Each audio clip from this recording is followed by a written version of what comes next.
Hello, everybody. Okay, I have the timer up.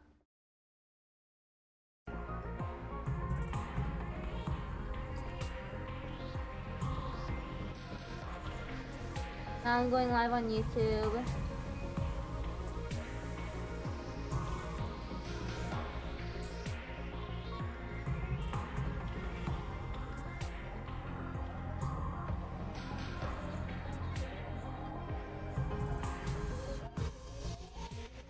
Okay, so we're playing the 100 line Last Defense Academy again. Hello, Choco R1. We are in the middle of the mystery route. Last time I got 2 endings. 3, I think, maybe 3 endings. In the middle of the route. Just Ari will do. Okay. Day 81. Ding dong, bing bong. Get ready! Prepare. Be ready to...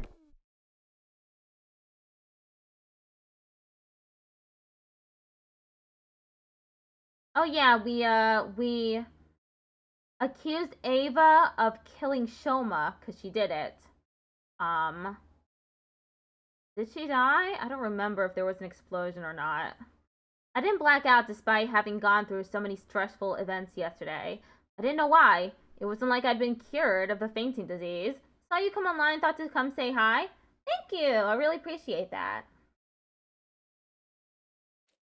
During the day, we split up into groups to investigate the deaths of Tsubasa and Mocha. What? Tsubasa and Mocha were killed? I don't even remember this.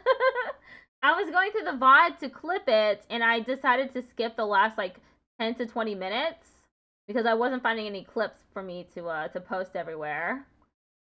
Completely forgot that Tsubasa and Mocha were murdered. But we didn't find a single clue. Soon, the sun started setting. Darkness took over. Ding dong, bing bong. You never will then. It happened right after the bedtime announcement had played. Ding dong. The sound of the doorbell sent a chill up my spine. Was it X? Were they here to get me? Those thoughts raced through my mind as I gingerly made my way over to the door, where I was greeted by a familiar voice from the other side. I know what you were thinking, Takumi. Maybe Hiroko is X, right? Hello, Ronnie BB. But you would be wrong. I am not X. Yeah, you say that, but... Just listen to me. I need to tell you something. You are likely innocent because you did not have the detonator for Ava's bomb. For that reason, I trust you and want to tell you something I remembered. What is it? I am going to the morgue now. If you trust me, meet me there. I will be waiting for you. I heard the sound of her clacking heels getting softer and softer until it went completely silent. What should I do? I don't believe Hiroko is X, but... damn it. I hid my infuser under my clothes as a precaution and ran directly to the morgue. This is called the 100 line Last Defense Academy.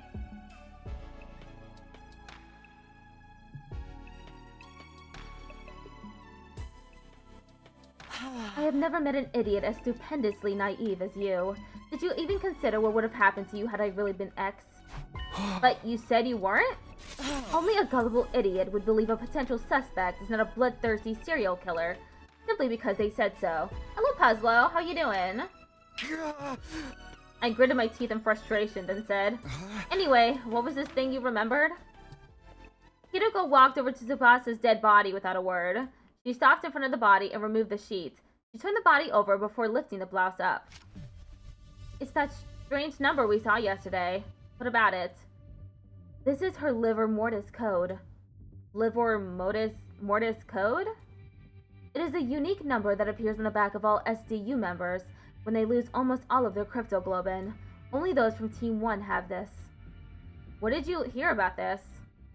That is a 3-day-long story I can tell you another time. All I can tell you now is that this is a very reliable piece of information. He moved to Shoma's body next. Removing the sheet covering him, she flipped his body around so that his back was facing up. There was a large gaping hole there. Shoma too? Yes, I believe X must have done this. But when? We've been moving in groups ever since he died. Well, there was just one sliver of opportunity X could have taken advantage of. What's that? When Ava self-destructed. Everyone got caught in the blast and were knocked out. It was the next morning by the time we regained consciousness. X must have woke up sooner than the rest of us, and... Hideko showed me Eito and Gaku's back cavities next. Finally, she turned Kako's body over.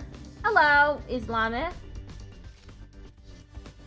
Now we have 4 cases on hand. Every wound is the same shape. X used the same method to remove their hearts from their bodies. Sure seems that way. What do you see when you look at this wound? Well, the outline is rather clearly defined, like they were cut open with a scalpel or something. Oh, I get it now. It's in the exact location. That has to be it. The part of their backs with the livor mortis code has been cut out. Well done. Is it the same for Moko? Haven't you been listening? The livor mortis code only shows up on those from Team 1. Moko is from Team 2. Naturally, her back is code-free. After saying that, Hideko returned the bodies to their original positions. But why would X do such a thing? I am guessing it is because they do not want us to learn of their existence. If the bodies were left in their original state, somebody was bound to notice the code sooner or later. So they cut out the part with the code out in order to keep them hidden from us. Why dig out the hearts too? Most likely a red herring. Think about it. What would be the first thing to come to your mind if you saw that multiple bodies had only a certain part of their backs cut away? I would think there had to be something on their bodies as well. You see? Now you are getting it. You would think X is targeting something invisible on that part of their bodies, right? And what would you do with that information? What am I supposed to do? For example, I would cut out that part of my body before X could get their hands on it. Or cover it with something, like a tattoo of a soaring dragon. X would likely be highly inconvenienced if we did that.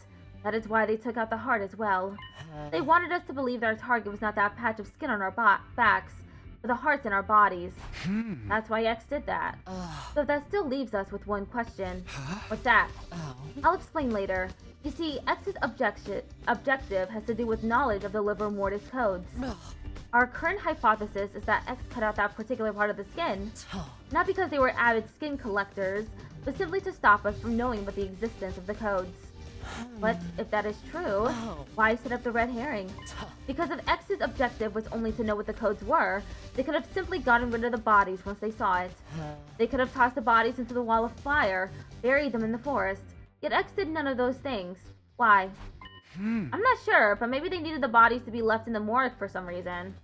You think so too? Yes, X clearly wanted to leave the bodies in here. By doing so, it would allow us to find out about the existence of the livor mortis codes. That is why they went through the trouble of setting up such a complicated red herring. Removing the skin and hearts of those already dead. What new X-related discoveries have we made today? So there are these codes on each of the Last Defense Academy students' bodies. And Hideko is calling them the livor mortis codes. It's just like a number on the body on their back that shows up when the cryptoglobin has been completely drained. And before, we had thought that the holes on their backs, when they took out the hearts, was because they wanted the hearts.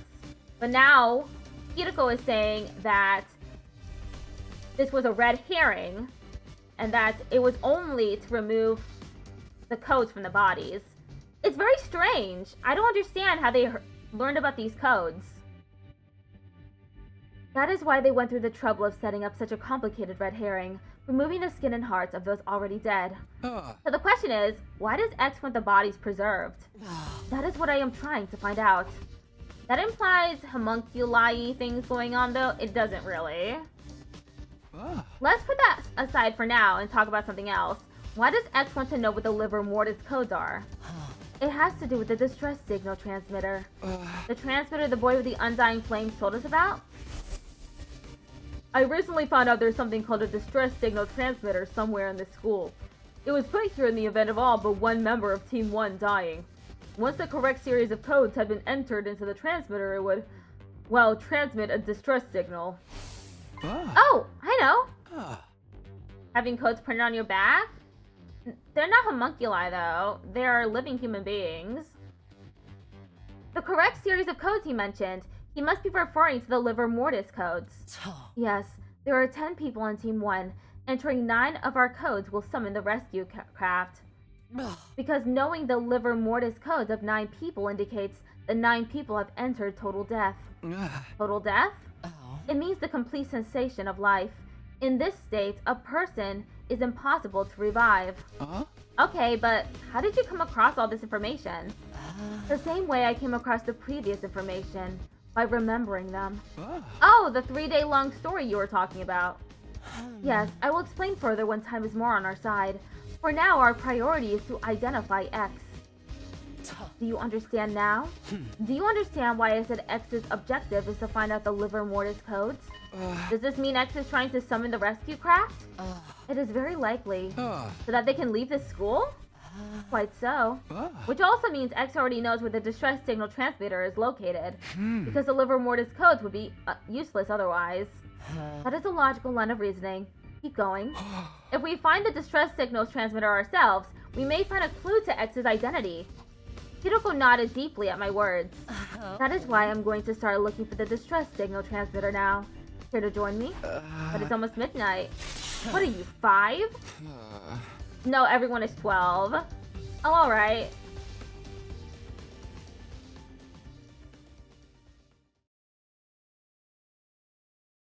Homunculi haven't been talked about in any of the routes so far. It'd be interesting if that were to come up. Hiroko and I ran around the school all night in search of the distress signal transmitter. We found nothing in the end. It's almost 6.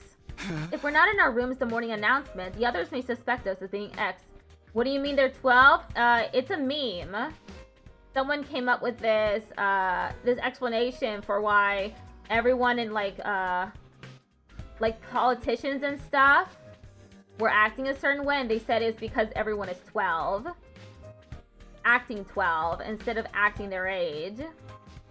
If we're not in our rooms for the morning announcement, the others may suspect us of being X. I am not a girl, don't call me that. Yes, we should call it a day for now, and just as Hiroko was about to finish her sentence... Kodada? Hide yourself. What in the world? You made the rule that we should never go anywhere all alone, remember? So why is Kodada wandering around by herself then? Oh, now that you mention it. We peered out from around the corner of the hallway to see where Kodada was going. She quickly vanished in the direction of the staircase. The sound of footsteps on the floor above us slowly became softer and softer until we heard the roof door closing. Then there was silence. Kodada went upstairs. I mean, we are on the ground floor. But she just came from that staircase. Why would she come down the stairs just to go up again? Maybe she didn't come down the stairs? Are you saying...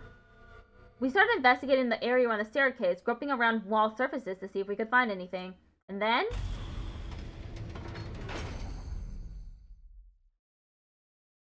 What is this? Yet another hidden passage! We found one already. Now there's two? A secret door. It's a secret door. How did Kudata find this? Let's see what's inside. Yes.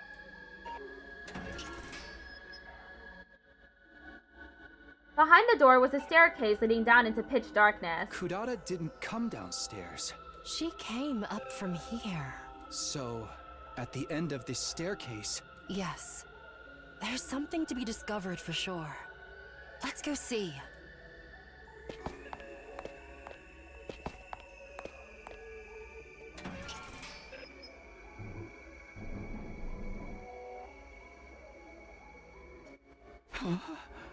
What the fuck is this? What is this place? Hachiiri Kinshi. Gotta go again, but have fun. Bye! So that says keep out, basically. This place. I cannot believe we are still discovering new places in the school on day 82. Huh? It's freezing in here. Your unfunny jokes made the heat in the room shrivel up and die. I don't recall making any jokes. There is a device of some sort in the middle of the room. We should check it out. Hiroko and I approached the device and stared at the display monitor. Is this what I think it is? There was a user manual of sorts in the bottom left part of the screen, which read, Distress Signal Transmitter. Enter the liver mortis code of each SDU member in the blank spaces on the screen. A distress signal is transmitted when 9 correct codes are entered. However, should a single incorrect code be entered, poison gas will be released from the tank behind the device. This is the special gas designed to instantly dissolve all types of physical objects. Neither a gas nor a biohazard suit will offer any sort of protection against it. You have been warned.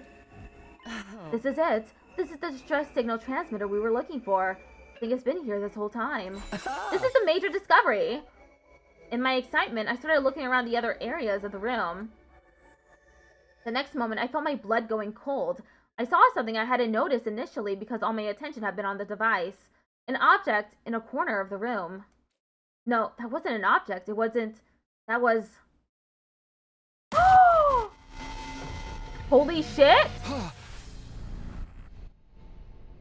Holy shit! Kudata's dead? Kudata Suzuki's dead body. Wait. What? We have to take her to the infirmary. Don't bother. A dead body doesn't freeze up that badly within an hour or so. So, she's been dead for a long time? You have eyes? Can you not see? A long time? Who has been wearing her clothes and her mask? She wasn't like this when she first came here. I wonder how long she's been dead for. This is definitely Kurata Suzuki. I know because I've seen her real face before. The one beneath her usual tomato head mask. I've seen her face before too. On that note, do you remember who we just crossed paths with? Yes.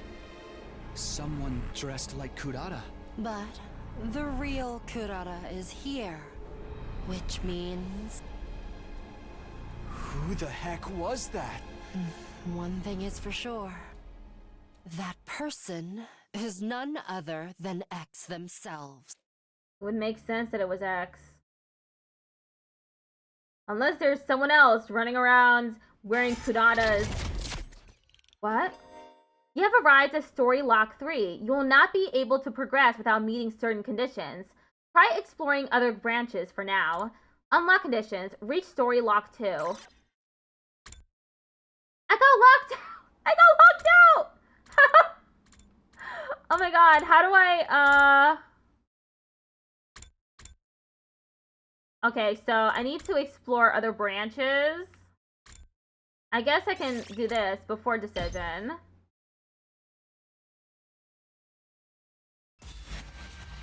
Okay, I won't shut up Ava this time. I got locked out of the path. I need to... It told me that I needed to explore different paths, so let's not shut Ava up.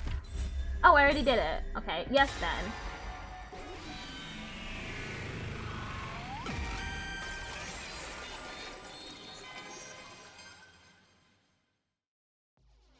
Ava, stop! Don't say anything. Hey! What are you up to now? Oh, this isn't Kurata. Who is this? Wherefore have you stopped her? I explained my reasoning to the others. I get it. You're afraid X may try to take us all down with them. At that, all of a sudden, we heard...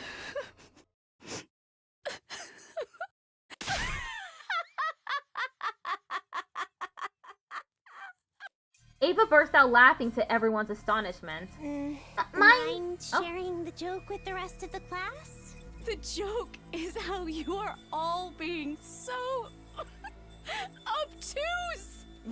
What? It's the same. What is? Your ultimate destiny. Wait, are you? I shouted, but it was already too late. Ava had pinched her little finger and pulled it out without any hesitation.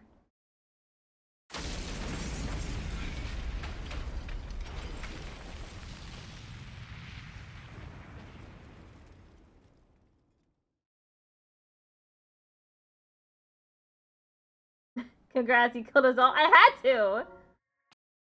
had to try. Pinky Promise. That was the 98th ending. No wonder I got kicked out. Okay. Let's try a different ending, shall we? Who killed Kako and stabbed Shoma? Other. I feel like other won't... It'll just be like an ending. Just like that one. Okay. Poor decision. Okay, I'm gonna pick Takumi instead. No.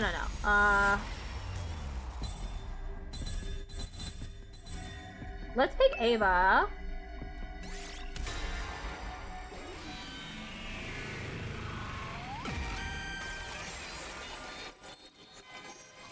Let's see what ending we get. They'll probably just toss Takumi into a cage. The real killer is you, Ava! Huh? Who? Me? What's wrong with you, Takumi? Ava was in her cage when the murder took place. You have been saying that yourself this whole time, and you have the only set of keys as well. This sounds super sketchy! Grossly so. I don't trust a man who starts hurling baseless accusations around like that. I think the killer's Takumi. I think so too. As do I. One after another, the others started voicing their agreement, and I found myself unable to offer any rebuttal.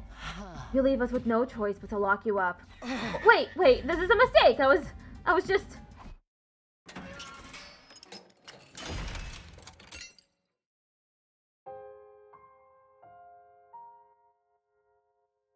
In the end, I was detained by the others and locked inside the cage in the courtyard. What possessed me to even say that? I couldn't remember. But it was too late for regrets. I had no strength left to even sigh. Only a little while later, my consciousness fled from me.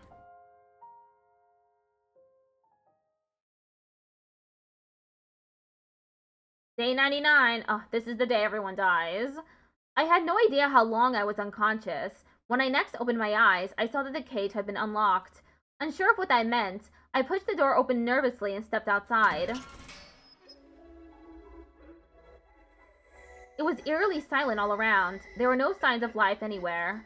Wondering where everyone had gone, I decided to walk around the campus and search for them. I went to the garage on the ground floor first. I opened the door and I stepped inside, where I found... What does this mean? We get to leave? Because of the recovery thing? You mean the... What was it called again? I just forgot the name of it. The revival-matic, or the device in the center of that room. I hadn't even needed to check. She was clearly already gone. The distress signal. I forgot that was what it's called. Immediately. I went closer and touched her arm anyway. It was scaly and dry to the touch. It had been quite a while since she passed. We got locked down. I don't know. We needed to get a different ending, I guess. I checked her back and saw a large gaping hole there. Her heart had been removed through her back. Why would someone do this? I put that disturbing thought aside and quickly continued searching for the others. My next destination was the library. As soon as I entered, I saw... Yoshika. I checked her body. She wasn't breathing and had no pulse. Judging from how cold she felt, I knew she had died a while back as well. I flipped her body around gingerly. Her back was still intact. Her heart had been stolen. I decided to search all the classrooms thoroughly.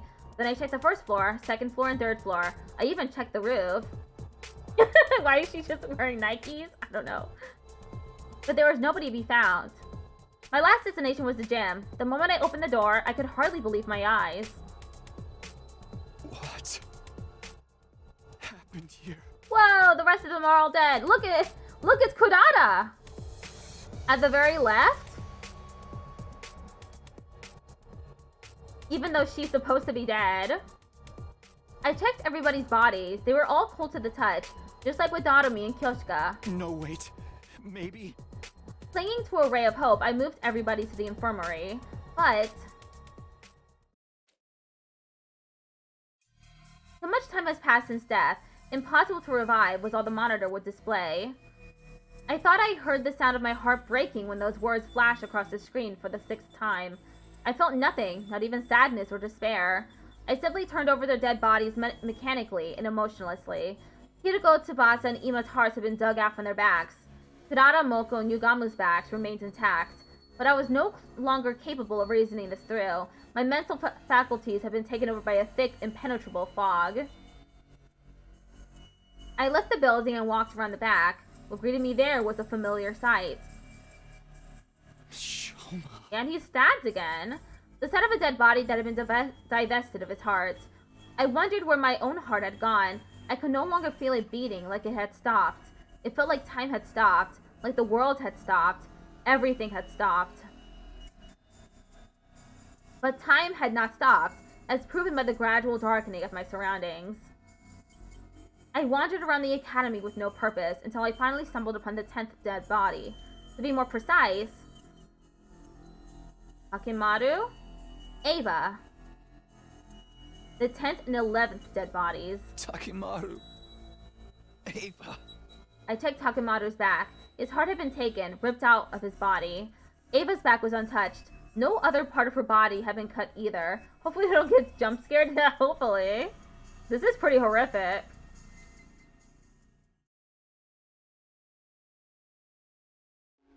I stood rooted to the spot in a daze for quite some time. Then a passing soundless breeze blew past. The breeze jolted me to my senses and the gears in my head started turning again. 11? I was put in the cage on day 50. How many survivors were there at that time? Yeah, I prefer psychological horror too. Including myself, there were... the very next moment... oh no! A great amount of blood suddenly started spurting out from my neck. I understood for the first time in that moment that I was still alive. At the same time, I realized I would be dead in 2 seconds. But I had no way of telling if that prediction of mine came true or not, because by then my existence had already been erased from the world. No jump scares here. Mystery Roots Lost in Darkness. 93.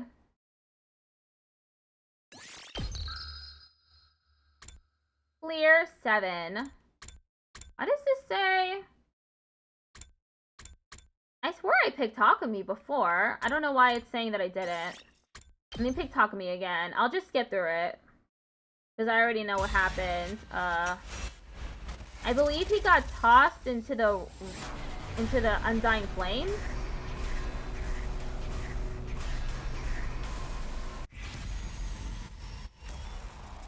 Take Takumi. It says I didn't take Takumi before, okay. I could have sworn.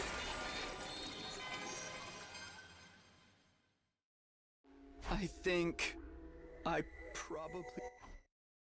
oh yeah, Moko had a butcher knife. The next thing I knew, I was staring at my kneeled body, arms drooping lifelessly on both sides. How was I able to see my own body from this angle?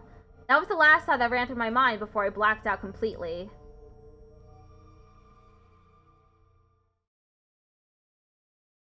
Okay, that's another ending. Terminated Sumino. Okay, I didn't get it before. Looks like he was decapitated based off the way the blood is pouring down his neck. Yeah. Definitely decapitated. Reach story lock 2. What is story lock 2?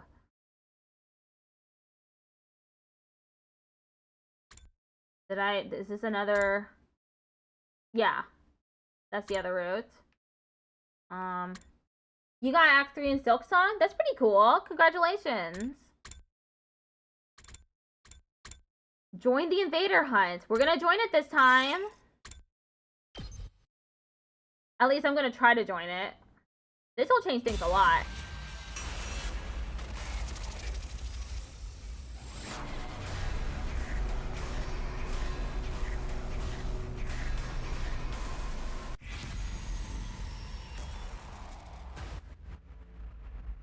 I'm not sure if we're gonna be able to join it, actually. The others might say no.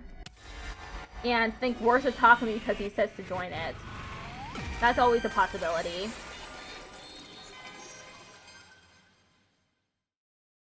I think I'm going to join the game. Feeling determined, I voiced my intention to participate. Will you all join me in this invader hunt? Oh, no. Have you lost your mind, Mr. Sumino? Participating in a shady game like this would make us just like Mr. Maruko, jumping into the fire and getting stabbed for it. We might end up getting slaughtered just like Gaku. I know it could be dangerous, but I think ignoring the invitation would be even more dangerous. We ought to accept despite the risk. Hey, Takumi, let's think about this rationally. Who knows what kind of monster is behind this? Anything could happen if we join some insane game like this, man. Hey! I more than understand the risks of participating, but I still want to know. I want to know who killed Gaku. I want to know who put us in this situation. I thought things would be different without Athos secretly manipulating us, but apparently I was wrong. Someone had destroyed Side and killed Gaku, all in the space of one night. Gaku's death plunged us all into paranoia, and we haven't been able to come together since. Who could possibly be doing this? Everyone, please, I'm begging you. Even if just this once, go along with me. Please join the gang with me. I bowed my head while shouting my pleas, trying to show them how serious I was, but I didn't get the reaction I was hoping for. Sorry, Takumi, I can't. It smells like a trap to me. I'm out too. There's something so vulgar about using a game to encourage murder. A group of strangers all killing each other without any love behind it is no better than a hedonistic orgy. Hello, Joel. Huh? Did someone say orgy? Oh, simmer down, you stupid perv! I'm out too. The audience hates to see a team turn on each other like that. My life may be worthless, but if I die, I won't be able to see my dog Leo again. This is bad. This is really bad. At this rate, I'll be the only one playing. How do I convince everyone that this is the right move? What do I have to do before I could say anything more? Huh? What? I'm gonna play the game! Obviously! I mean, duh! Obviously, a killing game's about to go down either way! Finally, the god of killing games has smiled on me and broken the chains binding me to this pitiful, tedious life! Anyway, that's why you're all gonna join. It's mandatory. Yeah, right, I'm not fucking doing this. We can't start killing each other. We're here to fight the invaders. Excuse me? If you guys keep acting like such wusses, I won't get my killing game. We need at least a double-digit player count, or it's not gonna happen. And I need it to happen. I've been waiting for this my whole life. I'm so sick of this lame tower defense game. I want us to kill each other. Do it. We're all gonna do it, right? Sodomy vociferously and urged everyone to play. But the more she insisted, the more it turned everyone off. What other foolishness? I'm not entertaining this nonsense anymore. Disgusted, Kurata left the classroom. The others followed soon after. If you want to kill each other, do it by yourselves. I won't stand for this. Sister Dearest and I are going back to our rooms. I've always wanted to storm out in a dramatic huff like this. So cliche. In the end, the only ones left standing in the classroom were... Hiroko too? There's only 3 people participating in the killing game. Okay. Huh? What's wrong with them? Not playing like defies the laws of nature. Myself, Doremi, and Hiroko. Hiroko, are you going to play the game too? I'm shocked. I didn't think you'd have any interest in something like this. Don't misunderstand me. I have no interest at all in the game itself. Nah, this is not Danganronpa. It's by the creator of Danganronpa, though. And 999 Zero Escape. I just want to make sure.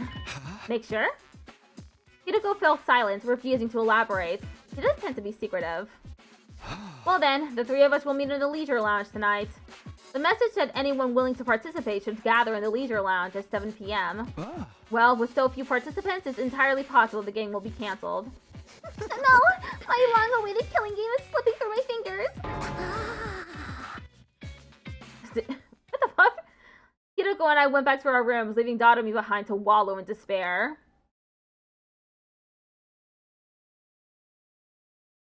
An invader hunt. I was lying in bed contemplating this mysterious game that we were supposedly going to play. Why would whoever wrote the message invite us to join a game? What kind of game did they have planned?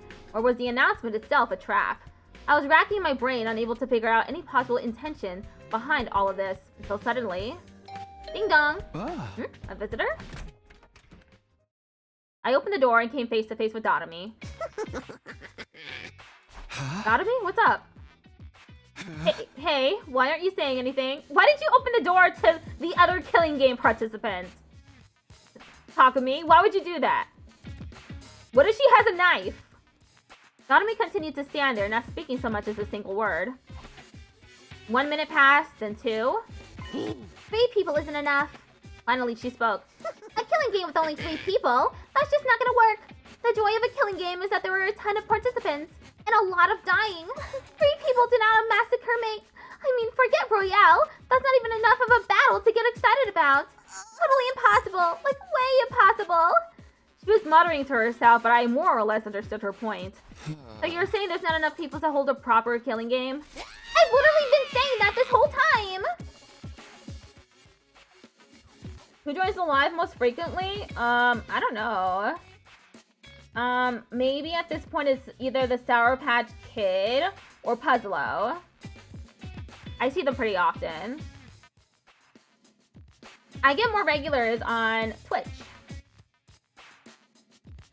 Oh, I already read that. Really? I didn't notice. I got the feeling this announcement only exacerbated Doremi's emotional instability. Normies always do this. They're like so happy to do an athletic meet or a talent show or whatever, but if you suggest a killing game, they're like, ew, no way! Say hi to YouTube from me. Cube says hi to YouTube. That's probably because they don't want to die. At this rate, I'm not going to get my killing game. Can't have that. If it gets cancelled, it's so over. Yo-ho-ho! You have to help Takumi. Tell them how important this is and convince them to play. Are you kidding? There's no way they listen to me. Yeah, you're a regular now, Joel. Even just now, they barely paid any attention to what I had to say. It'll be fine. Just stand in their doorways and keep putting on that peer pressure. They'll cave eventually. You mean like what you're doing to me now? I might be dumb and useless, but even I can handle staging a sit-in. I mean, I did stick around my parents' house for basically my entire life without ever running away, no matter how much my brother and my daddy yelled at me to leave. So I guess it was mostly because I didn't have anywhere else to go. You got a terrible home life, huh? What do I even say to that? Trauma dump. Okay, you'll be in charge of convincing Takemaru, Shoma, and the twins. Your job is to flip them to willing players before we're supposed to meet. You have to get them to play, no matter what. Doremi stormed away without giving me a chance to object. Man, why is she so pushy? But now that she's asked, I can't just do nothing. I don't want the game to get canceled either, so I guess I should try to encourage everybody to join. You started a new game? What game? I'm supposed to persuade Takemaru, Shoma, Ima, and Kako, huh? Of the 4, Takemaru seems the most likely to hear me out. He looks like a hard ass, but at his core, he's genuine and kind. He might be willing to listen if he sees that I feel strongly about this. Okay, the first one I'm going to try to convince is Takemaru. That settles that.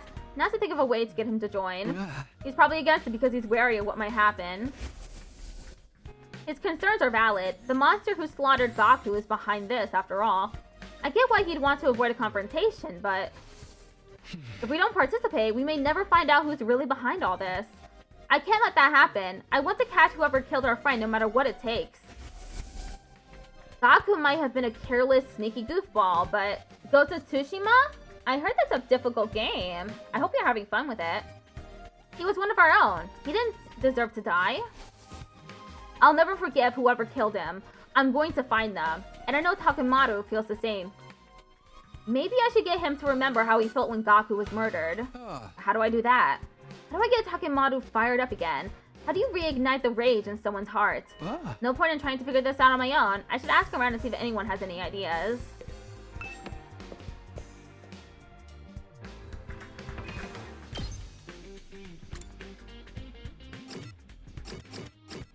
Okay, let's try Kyoshika and Smoko. It's P? That's great. Happy you're having fun. He wished to know how to ignite the fire in Takemaru's heart. I recommend giving him stickers. Stickers? A while back, I was messing around and put a cute character sticker on Sir Takemaru's custom biker jacket. He was completely overcome with rage. The fuck do you think you're doing to my jacket? That's the window to my soul. If you ever transition, you better damn well call me so I can kick your ass. Man to man! He said if you transition, he'll kick your ass. That's so funny. I appreciate that. That's exactly what he screamed at me. If I were to describe his calmness that day, he looked like an angry temple spirit or an active volcano. So indeed, a sticker will set him ablaze. I don't think he's being transphobic. It seemed really gender affirming to me. I don't think it had anything to do with the sticker. I think he just got mad you messed with his clothes. This doesn't seem like it's going to be useful, but I'll try to remember it anyway. No, she's a woman. Takemaru is very serious about his biker jack outfit. Noted. No, I don't think he's transphobic. No, let's not write him off.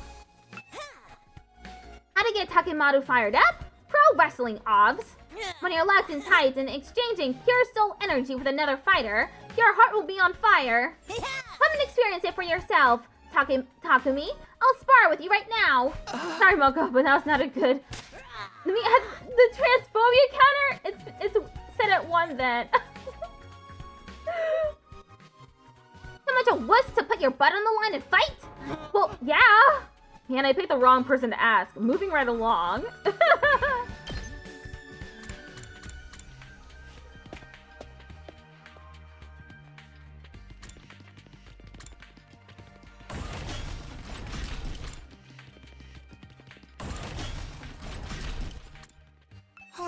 How to get Takemaru fired up, you ask?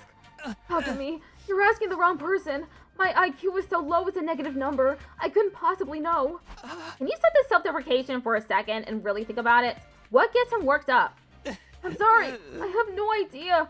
I'm too scared to think about anything. The invader hunt is all I can think about. They want us to kill each other. Soma is completely terrified. It's pointless trying to question him further. He's the person who spent the most time with Takemaru, though. He must know something. Go to the morgue? I'm doing my tally counters? Okay.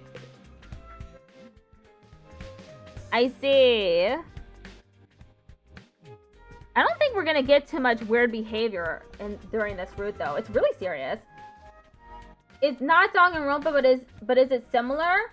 I'm on the mystery route, but I think the game goes through like a lot of genres. There are 100 endings, so who do I think is a guy? All the people saying that they are. I don't know. I wonder what gender the person who killed Kurata is, though. That'd be interesting to learn. Corpse. The moment I saw Gaku's body, I had an idea. What genre was that hallucination bit from? What hallucination bit? Oh, that was from the original route. The first one. The original timeline. This should work. I'm sorry, Gaku. I'm going to have to move your sheet.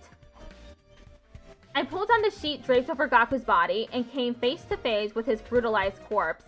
Then, I took off his jacket. It was splattered with blood and covered in countless holes. The criminal stabbed him over and over with a knife. I felt like I could feel Gaku's pain and agony just by touching his jacket. 100, yeah. What genre was that art style? Shoujo. Otome. O-T-O-M-E. Otome. They won't get away with this. They're going to pay. It filled my heart with a sense of duty and conviction. If I show this to Takemaru, he'll remember how angry he was when Gaku was murdered. I don't think this is... Yeah, Otome. I feel like this is not gonna work, but okay. Nanami, what are you doing here? Can't you tell? I'm pretending to be a corpse. Duh. A corpse? If we're going to play a killing game, then all of the useless nobodies like me are probably going to die first. So I thought I'd better practice being dead. That way I'll be a cool corpse when the time comes. I see. Good luck with that. You should look at Gaku's body in practice too. He's a perfect example of how we're all going to end up. Okay, Dotomi. Yugamu, what are you doing here? I came to chat with that Eto Aotsuki guy. I'm terribly intrigued by him. You need to log into Prime Video on your phone? Okay. Cat, he's a dead body. Corpses are surprisingly articulate. You learn so much just by looking at them. I knew the moment I laid eyes on his body. He was a brilliant assassin in his own right. Oh, I would give anything to have met him while he was still alive. Weirdo. Oh, you gonna watch Invincible? Is there a new season out? Insert Celeste Ludenberg execution music.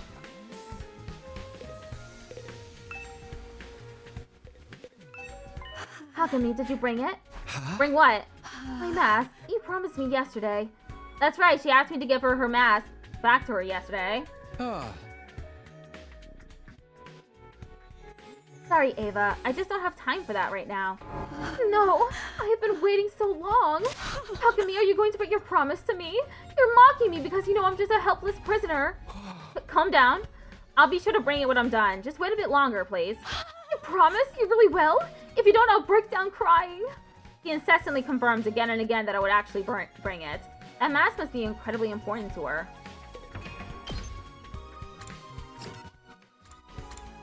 Tsubasa!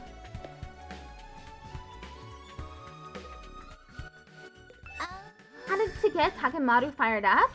Isn't he always fired up? I mean, is he ever cool or composed? But don't you think he's been holding back a bit too much lately? Normally, I'd expect him to be the first to jump at the opportunity to do this invader hunt. I mean, even Takemaru has to hold back sometimes. I mean, how many of our friends have died so far? Eito, Gaku, and even Sire is just a heap of scrap now. What are Sire's remains doing here? I'm connecting what's left of him to the PC in the war room to salvage whatever data I can. I figured if I can access his confidential information, I can learn how to fix the corpse recovery drones, and maybe I'll even be able to get some information on whoever destroyed him. So you're basically doing an autopsy? Yeah, I'm sure even Sire regrets that this happened to him so suddenly, so I feel like I need to make his death mean something at the very least. I felt my chest clench as I stared at Sire's remains. I'll never forgive whoever did this to him. They have to pay. An incredible rage was coursing through my body. Tsubasa, do you think I could borrow him? I guess so, but what for? I'm going to show him to Takemaru. The person who did this to Sire was more than likely the same person who murdered Gaku. Takemaru might remember his rage when he sees this.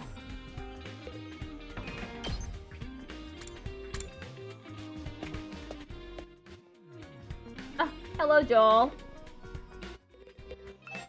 Still, if it isn't the village idiot right on cue. What is wrong with you? What's your problem all of a sudden? Why are you so angry? Obviously because you're a complete and utter moron. You want to play some killing game? You're such an uneducated street rat. I could puke. He's worried about you, Takemi. You were just talking, and we think you're not thinking rationally. Takemi, it's not too late. You can rethink this. I know you have your reasons, but playing such a dangerous game is madness. Even a sick necrophile like you should know a killing game is going too far. I to rub your proper brain cells together long enough to generate a spark and think about why you shouldn't value your freak fetishes over your own life. She was being unnecessarily cruel, but Kurata was worried about me in her own Kurata way. I appreciated the sentiment, but... Sorry, but I made up my mind. I'd gladly accept the risk for a chance to confront Gaku's killer, and nothing would change my mind.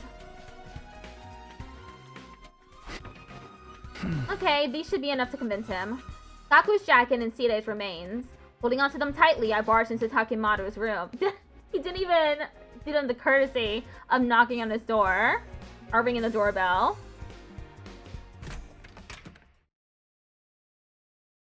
Cool room. Whoa, Takumi, where's your manners? You can't just let yourself in. Takimaru, sorry to spring this on you, but I have something I want to show you. What is this? It's all fucked up and full of holes. Real dirty too, covered in dark stains. That's Gaku's jacket. He was wearing it when he was killed. When he was killed? You mean these stains are his blood? Asshole, why would you show me this? Yeah, I know. Nobody wants to see this, but we can't hide from it. It's got all these holes in it, see? Because he was stabbed with a knife over and over brutally. That motherfucker stabbed him this many times? God damn it, Gaku must have been in so much pain. Takimaru's eyes were bloodshot as he stared at the holes in Gaku's clothes. He was shaking with fury. Here's where I could get him. Here's where I get him once and for all. And this is what's left of Side. The person who did this was more than likely the same person who murdered Gaku. He might have been a machine, but I know he suffered. He was torn to shreds. Talk to me. What the hell are you trying to do here? I know I owe you one, but I won't hesitate to fuck you up if you're just here to mess with the bodies of all our dead friends. No, that's not it. I just wanted to ask you. I looked Takimaru dead in the eye. It's very likely that whoever is inviting us to play this game is the same person who killed Side and Gaku. The killer who did this to our friends is throwing down a challenge. I moved closer to Takimaru. Takimaru, listen to me. Are you sure you want to run away from this game? If you back down now, you might never get another shot at catching who did this. I can't let him get away with this. I'm gonna kill him with my bare hands. But that ain't enough of a reason to play this game. What happens to Gaku happens to all of us, then it's all pointless. Cap, he's still not angry enough. If I want to get Takimaru to join and he's still on the fence after all of this, I'm just going to have to make him even madder.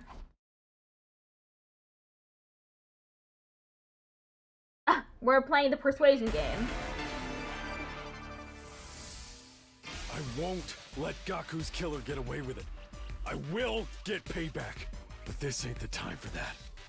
Whatever this invader hunt shit is, it's obviously a trap. We got no clue what's waiting for us in the leisure lounge. We can't just take up a challenge from a killer. Yeah, we're rage baiting him. So, that biker jacket of yours is just for show, huh? Huh? The fuck did you just say to me? What are you, deaf? Don't be ableist, Takumi. I said a coward like you shouldn't be wearing a jacket like that. Bastard, you ain't gonna get away with talking about my jacket like that. She reflects my whole soul. Just like Kyoshika said, Takimaru gets upset when you insult his jacket. He's lost his cool. Now's my chance. I'm going to make him see it my way.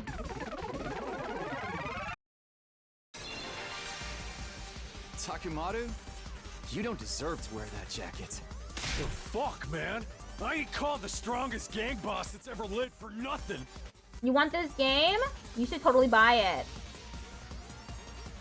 You? A gang boss? You don't seem like much of a boss to me at all. What? Think about it. You're literally cowering, even though the person who killed your friend is throwing down the gauntlet. I didn't know a gang boss could be such a fair-weather friend and still get any respect. Takimaru's face looked nothing short of demonic as he glared at me, but he didn't argue back. I must have hit him where it hurt. He was at a loss for words. Takimaru. I bumped my fist against his chest, near his heart. If you want to show me how a real boss acts, fight with me. You don't have enough money? Aww. You could, maybe one day you'll have enough money to buy the game. It's really worth it. And plus, I think the game probably goes on sale pretty often, just like the Danganronpa games do. Join me. Please. Join the game with me.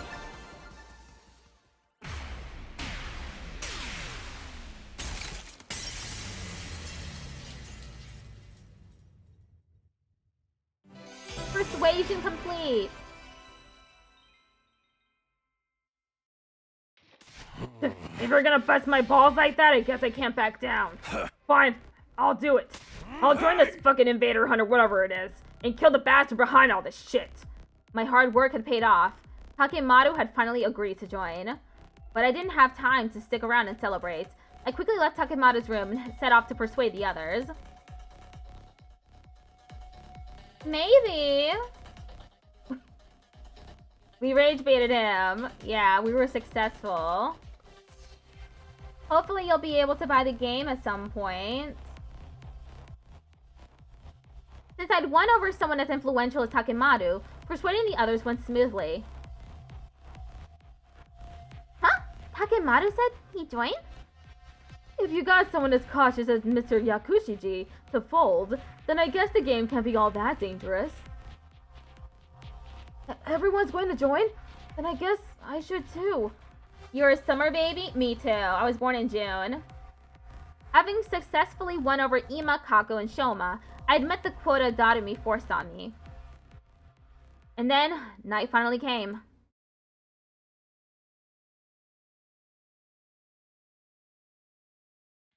I arrived at the Leisure Lounge just before 7 p.m. and found that all of the other Special Defense Unit members were already there. We've got quite a group here. Did everybody decide to join the game? Honestly, I never wanted to come, but Darumi rang my doorbell at least 10,000 times. My little sister was also born in July. She was so persistent, I just gave in. I was eating a snack in the cafeteria when suddenly Lady Darumi snatched my holy Jumonji sword. I pursued the scoundrel in an attempt to retrieve her, when suddenly I found that I'd been lured here. Oh, the holy Jumonji sword is safe and sound, if you are concerned. You could say this was a real steal. Ha ha ha! Jessica, give that blade of yours to me immediately. I'm going to snap it in half along with your entire spinal column. Why would you say something so frightening? Wait, what? Lady Kurata? You've come too? We were worried when you disappeared so suddenly, so we came here looking for you. Jessica, if you worry us like that again, I'll drop a heel right on the crown of your head to teach you a lesson. Oh, for the love of murder. Looks like we've all been tricked into coming here.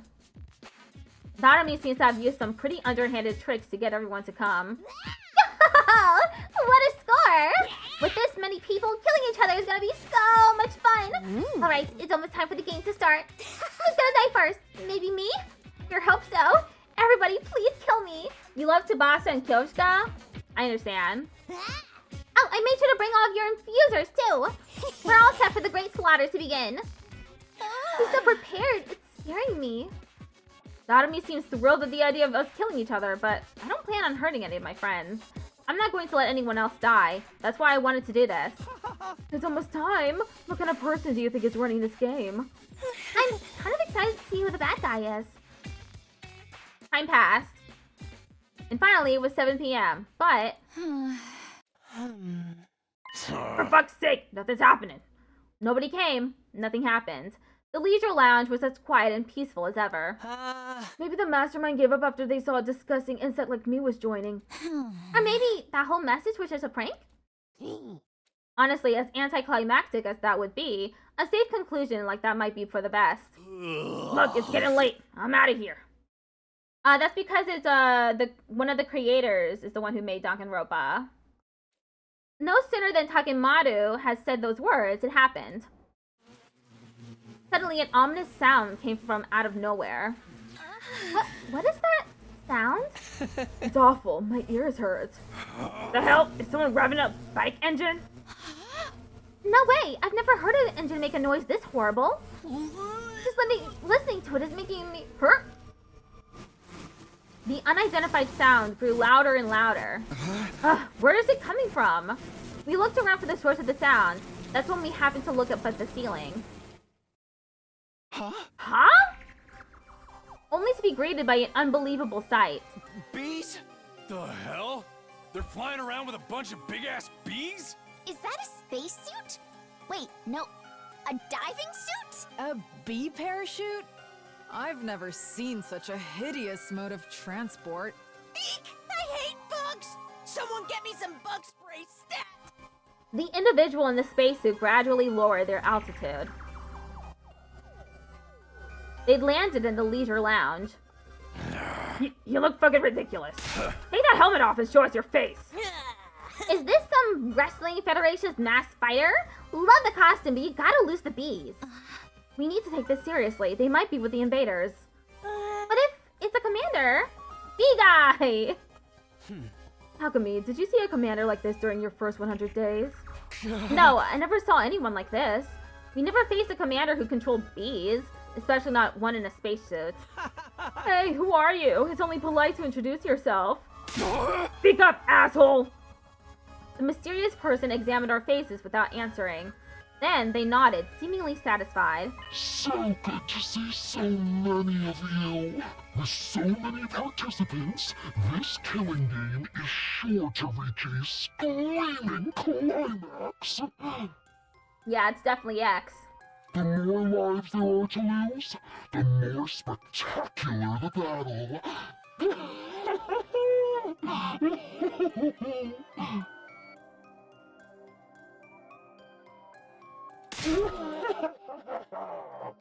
Their voice sounded unnatural. Perhaps they were filtering it through a voice changer. Their face... Do you know what route you're on? I'm on the mystery route. Their face was obscured by their mask too, so there was no guessing their age or gender. Well then, for deciding to join my game, Special Defense Unit, maggots. Well done. Excuse me, what did I say? Well done for deciding to join my game. I commend your small act of bravery. They commended us. Hush, guy, they're definitely being sarcastic or trying to provoke us. We're so terribly honored. But who exactly are you? What are you doing at this school? I'm here to play my game with you, of course. I'm the sponsor of the Invader Hunt. You may call me Sponsor. Treat the title with the respect it deserves. Sponsor. So this is the person who invited us to play this game. Which means... Time is precious. I wish to start the game quickly. First, we'll hold the opening ceremony. Let me ask you one thing first. I yelled over the sponsor, interrupting them mid-sentence. Are you the one who murdered our friend Gaku Madoka? A strange threat was written on the blackboard the day before Gaku's murder. It perfectly matches this order of events. In other words, it was only natural to assume this was the person behind Gaku's death. Does it really matter who I have or haven't killed? After all, every last one of you will die in this game. Don't dodge the question. I'm asking if you killed Gaku. Yes or no? Yes and no. There's no other way for me to answer. I told you not to dodge the... Hakami, read the room! A sharp voice pierced my eardrums and caused me to cover my ears. Dotomi? I've been waiting for this day my entire life.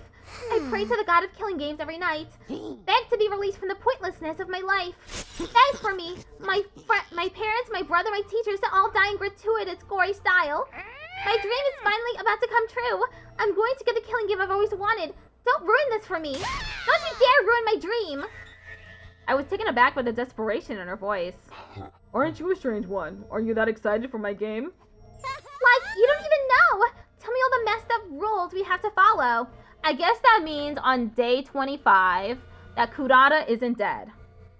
Because otherwise, X would be in wearing her clothes and underneath her mask. It motivates me to hear you have such high expectations. Then allow me to explain the rules. No, thank you. Not interested. Kurata interrupted and stepped forward. I have no intention of playing your game. I refuse to even recognize it. You want us to kill each other? I'd never approve of such a vile game. Don't be so rash, Tomato Head. That vileness is what will make this game interesting. You might enjoy it more than you expect if you just give it a try. It's not often that you get the opportunity to unleash your primal urges and kill your fellow men. I told you I'm not playing. I am the scion of the Suzuki family. The pinnacle of all Suzukis. Okay, I snoozed it. It's fine for me to trample on the ignorant masses from up on high, but there's no way in hell I'm allowing someone to try and kill me as if we're equals. So you refuse to participate? That goes for at least half of us. There's only the few mental patients here that want to play your deranged game. Hakami, she just called you a mental patient. He means you too. All who refuse to join the game will be eliminated. I believe I made that very clear. I believe you did. Kurata glanced down for just a moment. Now go ahead and try. All of a sudden, she was ready to fight. Pull your filthy eyeballs out of your sockets and watch closely. Behold the Osuzuki family boxing technique. I'm going to beat you and your ugly costume until you're so swollen, you look like you stuck your head in your stupid bee's hive. Kurata assumed a boxing stance and steadily approached the sponsor. Wait, Kurata, don't try to fight them alone. I can handle this by myself. I don't sense any fighting spirit in this pathetic worm. They have the quintessential popper aura. All talk and no action. One punch will do it. Ignoring our warnings, Kurata continued to close the distance between the sponsor and herself. Hope you like the taste of noble first. Fist. Kurata was about to unleash her deadly uppercut when it happened. Kurata! The bees that had been hovering near the ceiling descended with a terrible cacophony of beating wings. And then... they instantly grabbed Kurata and whisked her high up into the sky. Put me down! Put me down this instant! These horrible things are so creepy! Kurata squirmed frantically, but they held onto her tight, refusing to let go. Kurata Osuzuki, I sentence you to being suspended mid-air. What a sight, don't you think? As they say, smoke and fools rise to great heights. You can writhe and suffer for now. I'll ease your pain when the time is right. Lady Kurata! Give me back my Lady Kurata, you vile insect! Kurata, what do we do? How do we get her back? She's so high up, even my mid-air attacks wouldn't reach her. What do we do now? How can we save Kurata when she's all the way up there? Kako's sniper rifle might be able to reach, but this Kako had never used her humo anima before. Right now, there's no way for us to attack the bees up near the ceiling. In that case, we'll just have to attack the person controlling them. Ah! Suddenly, I found myself running at full tilt, making a beeline for the sponsor. I'm not going to lose anybody else. I let the determination take away my fear and carry me forward. I plunged my infuser into my chest as I ran. Get back!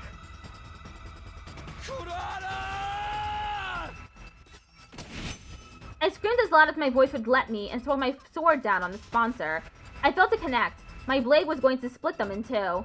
I was so sure it would, and yet... That tickles. Is that all you've got, Takumi Sumino? How? The sponsor was completely unharmed. It's simple. Your power isn't enough to inflict even the slightest scratch on me. No, this has to be some sort of mistake. This has to be some kind of cheap trick. Then try again. I won't stop you. You've got some balls, thief fucker. Let's see how long you keep up this tough guy act, huh? I'm joining the fray, Takumi. Combined, our power level is like 2 million. We can get them, guys. We need to save Kurata as soon as possible. Everybody. Even if we can't take the sponsor on alone, we can if we all attack together. Brace yourself, asshole. Our breaths synchronizing, we all leapt at the sponsor. Take that! You blackguard! You're finished!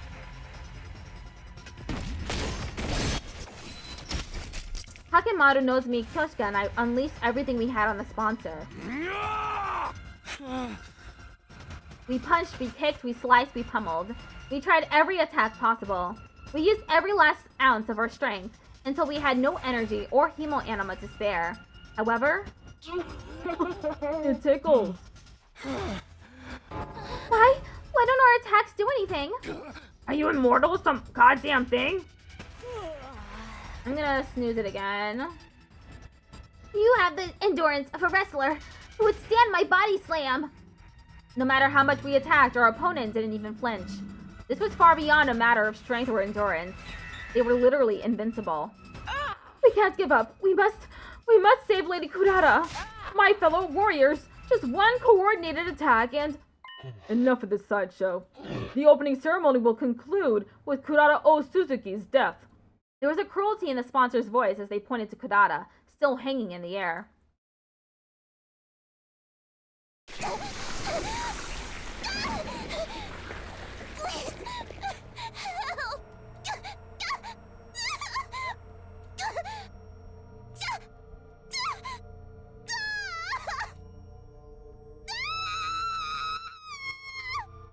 Her body was rapidly turning black. Was the swarm of bees draining her cryptoglobin? Lady Kurara! Thump. Once they'd sucked everything out of Kurara, the bees dropped her dried up husk on the floor. No! Kurara! Kurara! They can absorb cryptoglobin? Yeah. I wonder if they're robots. Because I doubt they're real bees. No, this can't be happening. Lady Kurara can't be dead. Don't give up yet. Let's take her to the Revival-matic. Nozomi, Moko, and Kyoshika lifted up Kurara's corpse and left the leisure lounge. But... How pointless! How can a body be revived if there isn't a drop of cryptoglobin left in it? How pitiful that she would die before the game even began. She's ruined my schedule. Why is Heat calling it cryptoglobin?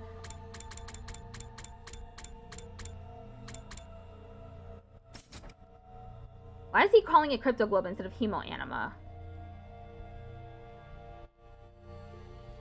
That's weird.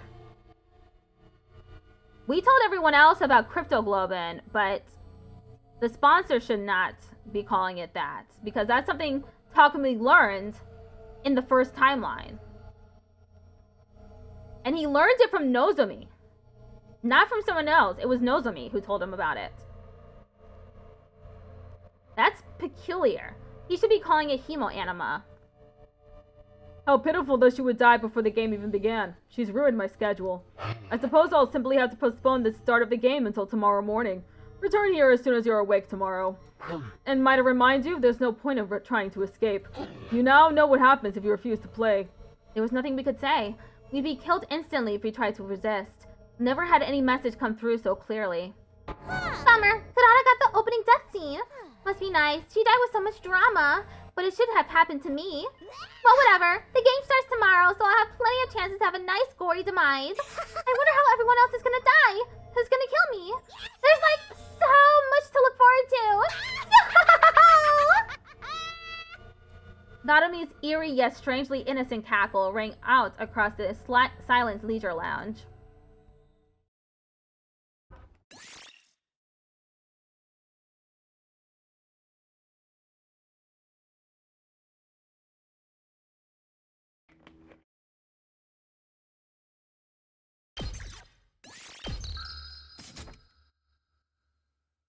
Day 26. Ding dong, bing bong. Get prepared. Be ready to get.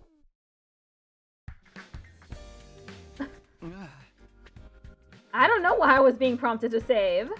That's pretty interesting, right? It's morning. I don't think that has ever happened before, honestly. Besides after when I finished an ending, it prompts me to save. So I don't know why. I barely slept last night. I woke up over and over again seeing Kurata's face when she died in my nightmares. They won't get away after killing my friends so horribly. If I could, I'd kill them right now. But right now, we're too weak. We can't beat them. One poor attempt to revolt, and we'd just be massacred. For now, we just have to obey. We just have to play the game. That is true that is usually what it means, to be prompted to save.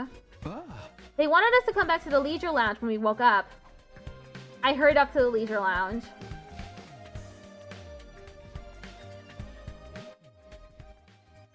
On my way to the leisure lounge, I came across Nozomi and Moko in the hall. Nozomi, are you okay? You're so pale. I couldn't sleep last night. I just can't believe it. Kurata, she's gone. Kurata, I didn't know what to say. What can I do for her after she lost a close friend? Okay, the outbreak is gonna start in a minute. I don't think anything in particular is gonna happen right now. We're just probably gonna talk. We buried her. Make sure you say goodbye to her later, okay, Takumi? Yeah, I promise I will. They're not going to get away with killing Kurata. I'll do whatever it takes to avenge her. But now's not the time. They're a bit too strong for us right now. So we're all going to play this game for a little while and wait for our chance. For now, we just have to push all this grief down and grit our teeth. Knowing how to bide your time is an important part of fighting. Nozomi was barely able to hold steady on her own 2 feet. Moko looked after her as they walked to the leisure lounge. I made a vow to myself as I watched Nozomi walk away. No matter how this game turns out, I'll protect Nozomi to the end. No, not just those of me. I won't let anyone else die. Because I came back here to protect them and grab hold of a future where we can find happiness.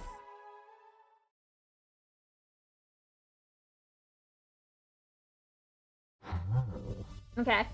Ad break is gonna start in a minute or two.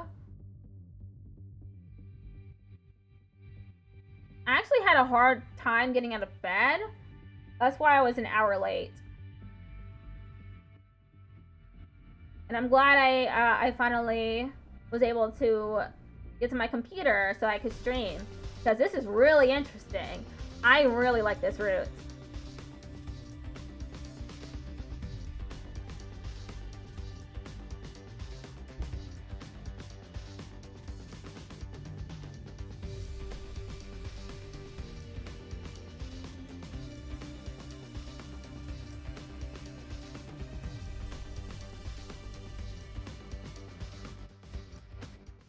Okay, 3 minutes until the ad break ends.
Hello, 00, maybe 1.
Okay, we're back.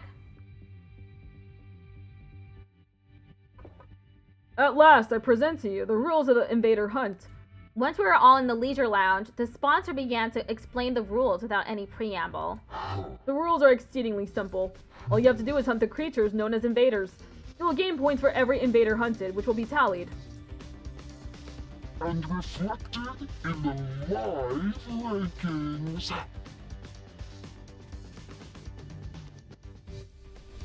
It's interesting to see their names in Japanese. Tsukumo seems to have 9, 10, 9. that it? Interesting name. And reflected in the live rankings. The names of everyone in the room were shown on a screen being held up by two bees. One round lasts 10 days. The person ranked last at midnight on the 10th day will be executed.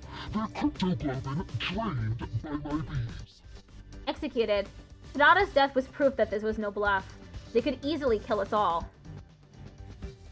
In short, we need to try and kill as many invaders as possible. I'm glad we don't have to actually kill each other or anything. I mean, glad, but if we're just hunting invaders, then we just keep fighting defensive battles, right?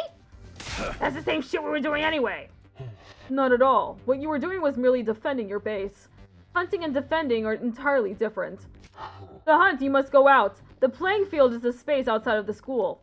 You will not receive points for any invaders killed at the school, no matter how many. We can't get points anywhere in the area shaded red. That's anywhere within school grounds. That means if we want points, we'll have to go hunt down invaders wandering outside. So we're being forced to fight outside of the ring, then? It's too much for a shut-in like me to be forced outside like this. But what happens if the invaders attack the school while we're all out there? If a commander strikes and the place is empty, it's the end of the line. All you need to do is engage them before they infiltrate the school grounds.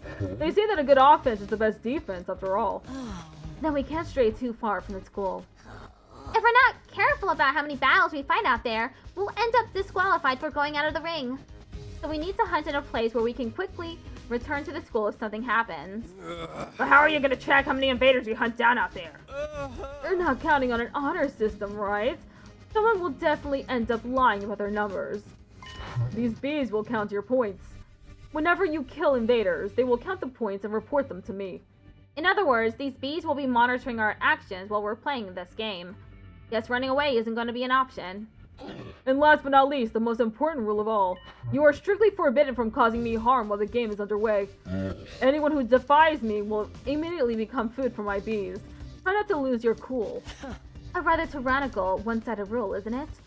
Does this mean we can't even resist if you use violence against us? Don't worry, I will not lay a finger on any of you. The game will immediately cease if the sponsor harms a participant without just cause. In other words, they won't hurt us so long as we do what they say. But you're the one who enforces these rules. If you turn on us, we're entirely without recourse. I intend to run this game as fairly as possible. Otherwise, things would be very boring. I promise not to violate the rules. Please trust me on that. There's no way we can trust them, what? We're in no position to argue. Now then, that concludes the explanation of the rules.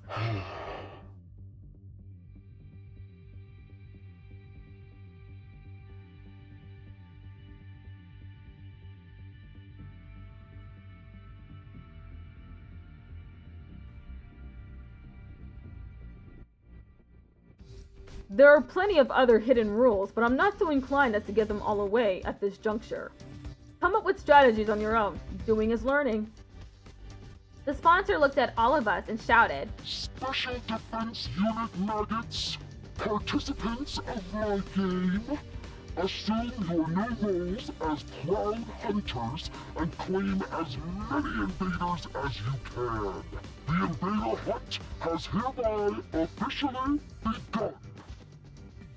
Without so much as a moment to prepare, the game was on, but I wasn't sure how I was supposed to handle our newly assigned task. I decided to go back to my room and prepare to leave school grounds.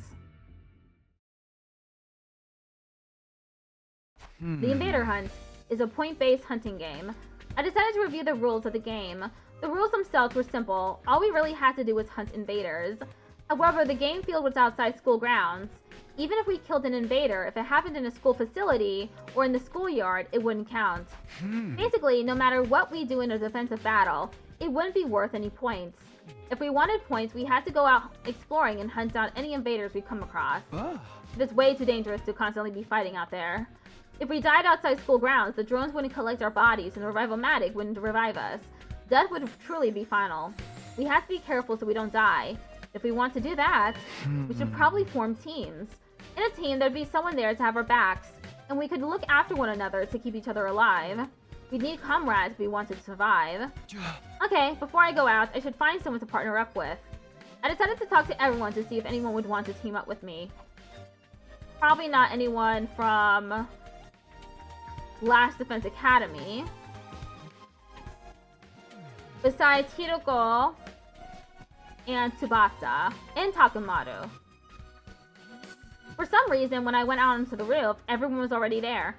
There was no sign of Doremi or Hiroko, but almost everyone else was there. Takemi. Oh, everyone, great timing.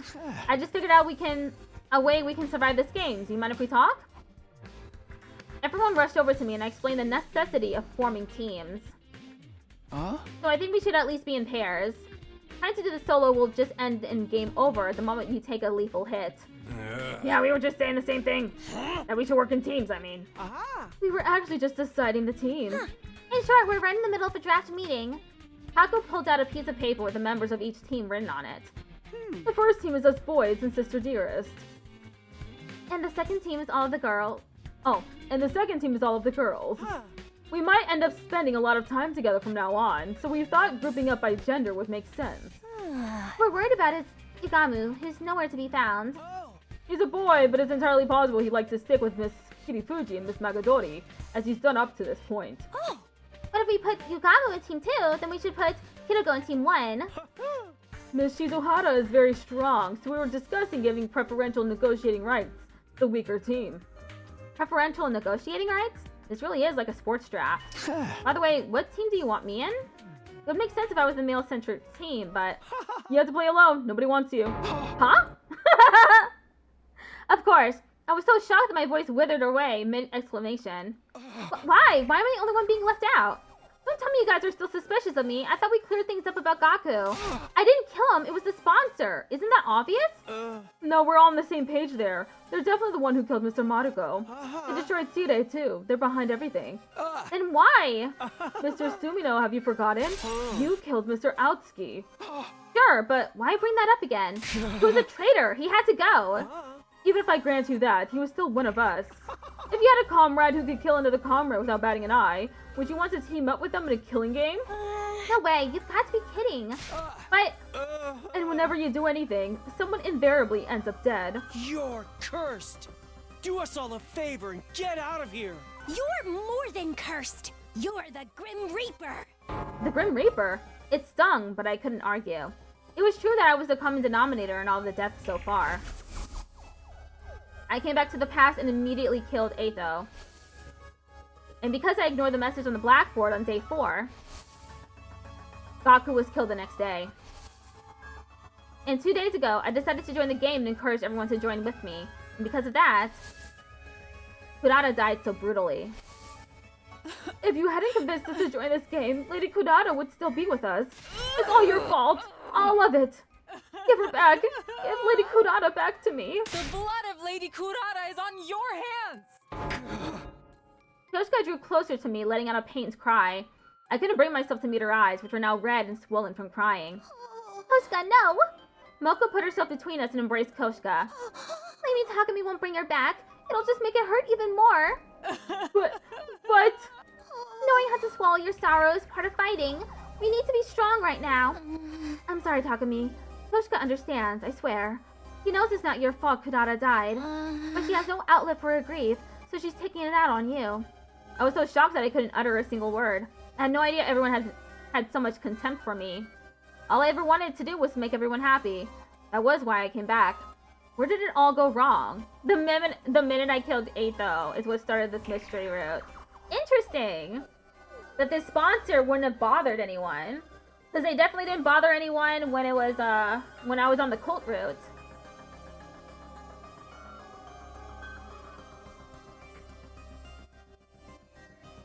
I wonder why the sponsor is here. I swear, Lady Luck or Fortune, whatever the hell she's called, turned against you the moment you offed Eito. Jeez, this whole slew of shit speaks for itself. Not even I can help you out there. Sorry, but you're on your own. Sorry, Takemi. Everyone left one after the other, leaving me all alone on the rooftop. I felt total despair. This was my first time being so obviously and intentionally isolated. I always had Kazuha by my side in the TRC, And my mom and dad were always waiting at the dinner table whenever I went home. But now, here I was, all alone. I would have to face this game of death all by myself. Nobody would ever want to team up with the Grim Reaper. But then, I thought of something. That's right, Hiroko. I saw Hiroko in my mind's eye. On day 5, she took me to second to last Defense Academy. I said we needed to bring in a second team to increase our combat power. I can never really tell what she's thinking, but she's a surprisingly caring person. She might be willing to work with me on this. Maybe I should ask Hiroko if she'll team up with me. Feeling a sliver of hope, I decided to stop by Hiroko's room. Ding dong. I was praying hard as I rang her doorbell. Please, Hiroko, you have to answer. If you forsake me too, then it's all over. Hello, the Sour Patch Kid. Maybe my prayers were answered because... Takumi, what do you need at this hour? Hiroko, thank goodness you're still here. I was almost tearing up with happiness. I'm so glad you're here. So glad. The moment I met you, you stirred my soul. Can I go back inside? You're creeping me out. No, wait. Just hear me out, please. You're not about to try to tell me about the word of God, are you? No? I explained everything that had just happened. I didn't leave out a single detail. I told her how they called me the Grim Reaper, how no one would team up with me. So, you're already very low popularity has now hit rock bottom then. It hurts when you lay it out like that, but in a nutshell, yes. At this rate, I'll have to do the invader hunt all alone. I'm begging you, Hiroko, there's no one else I can trust. Please team up with me. I lowered my head and pleaded sincerely. I believe that if anyone would lend me a hand to pull me out of my predicament, it would be Hiroko, but I'm afraid I must disappoint you. My hope was crushed. Is there anything I can do to change your mind? If you team up with me, I'll work myself to the bone for you. I promise I'll be useful to you. It's simply not possible. I will not be teaming up with you for this game. Do you think I'm the Grim Reaper too? Please, I don't believe in that kind of superstitious nonsense. I simply have my own situation to deal with. Besides, I already have a partner. You do? Just then.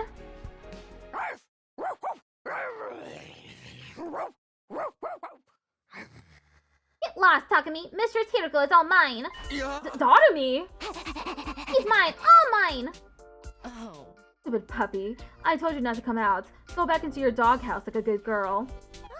Don't be mad at me, Mistress Hiroko. What's going on? Why is Daughter-me barking? You know how this one's been an overexcited nuisance since the killing game was announced, right? So I turned her into my dog. I don't understand in the slightest. Basically, I used strength to make her submit, and it broke her a little. Come to think of it, Daughter-me had been unusually quiet during the announcement of the rules. I guess she was already a dog at that point. I have a responsibility to her as her owner, so I'll be playing the game with her. No way! No boys allowed in the Yuri zone! She's all mine! I instinctively fled after being ferociously barked at by Daughter-me. That's so weird! That's such a weird thing to have happened! What am I witnessing? Your guess is as good as mine. I guess I'm on my own then. I felt strangely refreshed after being so cleanly rejected. Fine, I'll play by myself. I'll hunt out the invaders on my own and survive all on my own too. Half sulking, I headed for the entrance hall.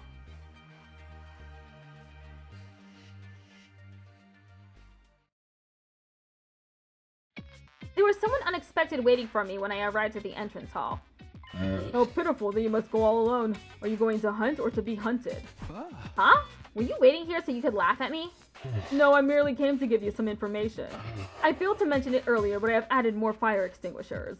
Now you may go outside at any time. You should all hunt whenever it pleases you. They're pretty prepared. How long have they been planning this? Now then, go out there and hunt. When she barks, you should bark back.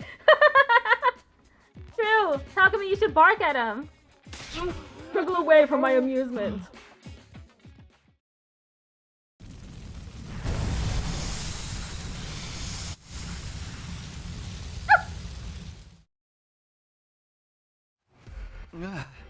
It's dangerous to stray too far from the school. I should try to find invaders as close by as possible.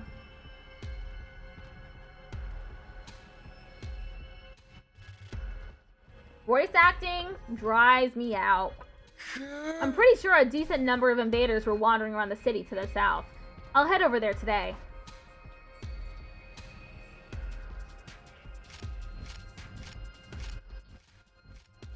Just as I thought, there was a large number of invaders inhabiting the nearby city. They roamed around the ruins like zombies with no will of their own. They were all just basic cannon fodder. I could defeat them on my own. I sensed a presence and glanced up in the air to see one of the sponsor's bees were tailing me. It must be here to count my points. Okay, here goes. I stifled my breath and slowly crept up on one of the invaders. Time to attack with everything I've got. I wanted to attack, but my legs froze. I couldn't move. Am I scared? I'd fought on my own plenty of times before, but there was a difference between choosing to go it alone and having no alternative. I was going to have to fight alone forever. I was scared of confronting that truth. But I can't just cower forever, can I? I took a deep breath and steeled myself.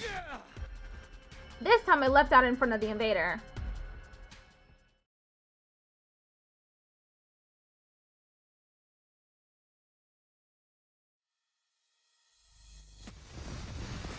Gameplay!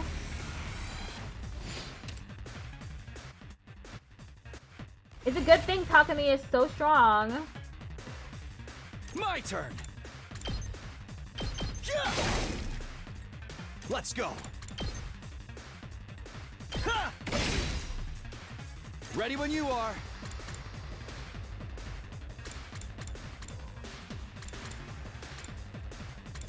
Take this!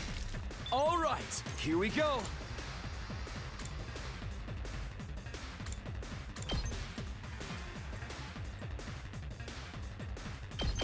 There! 0 AP.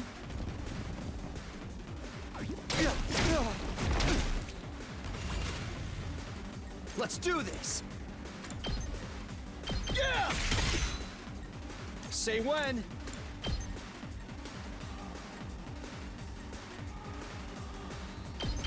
That's it. I've got this.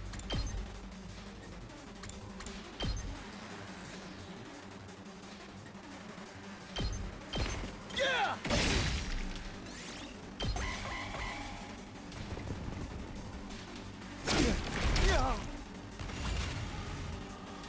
Ready when you are. Got it. Here we go.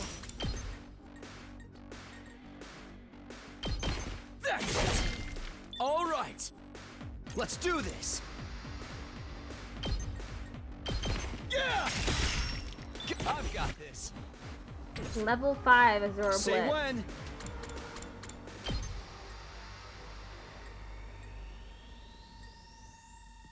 There. Ready when you are. That's it.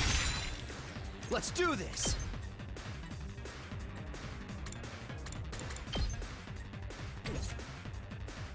Let's go.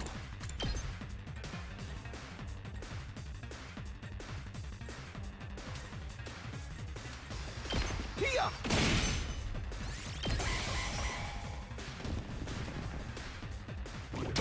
Damn it. Good to go. Take that. Oh, here we go. Use my voltage. Here. Wave 1 ends.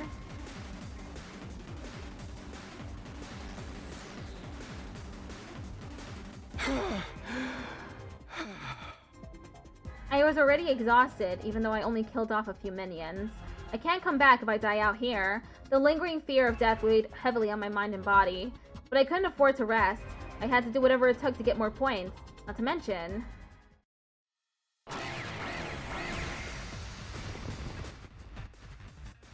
Invaders drawn by the sound of fighting were showing up one after the other, and they were beginning to surround me. I prepared to face the next battle with scarcely any time to breathe in between. Okay, there are 3 waves. Say when. I've got this. Azure Blitz. One last strike.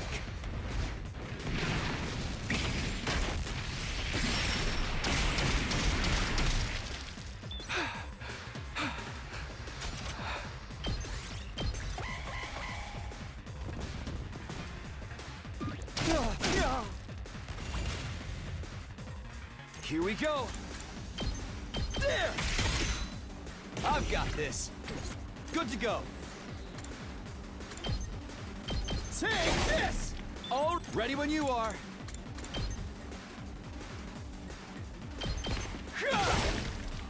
Say when.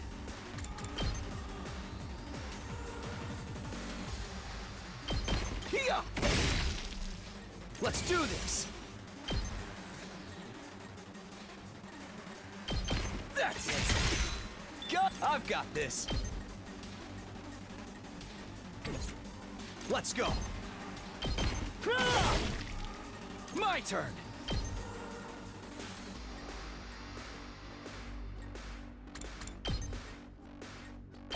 Yeah. Here we go. Ready when you are. That's it. 0 HP. I'm spent. I've got this.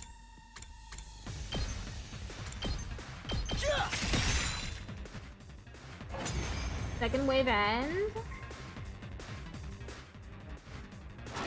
New enemy approaching.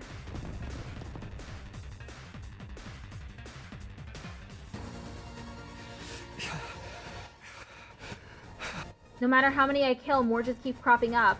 Invaders kept streaming in until I was completely surrounded. They were just mooks, but there were too many of them. My stamina was at its limit. I wish I wasn't alone.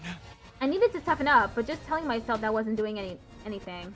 For the first time, I truly felt how alone I was. At this rate, I'll die without anyone ever knowing. Just then, I'll help you out, Takumi. I heard a voice and turned around. Standing there was Yugamu? Yugamu, of course. Showing up uninvited but sorely needed. It's everybody's beloved Yugamu Omokage. What are you doing here? Were you trying to score some kills out here too? We can talk later. Let's take care of these things first. Our first joint effort. There was something creepy about how he put it, but I was grateful for him in the moment. Our breaths synced up, and we began to clean up the swarm of invaders. Yugamu's pretty strong too, so this is pretty great, honestly. My turn.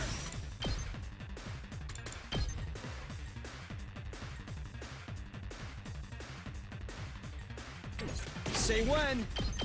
One last strike.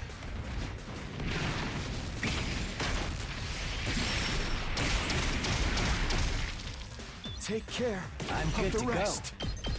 I'll kill them all.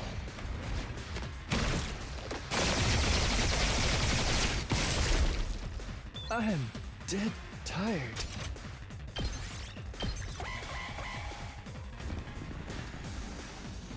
Damn it!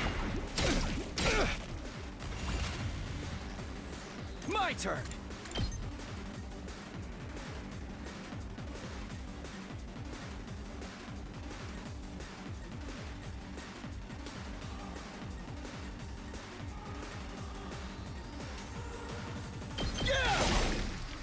Here we go.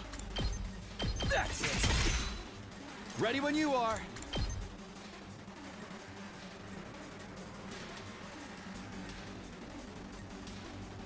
Take that! Got it! Time for me to move. Stinks, doesn't it? I'm good to go. Time for me to move. Stinks, doesn't it? You make a lovely corpse. Good to go. Woo! Third wave complete.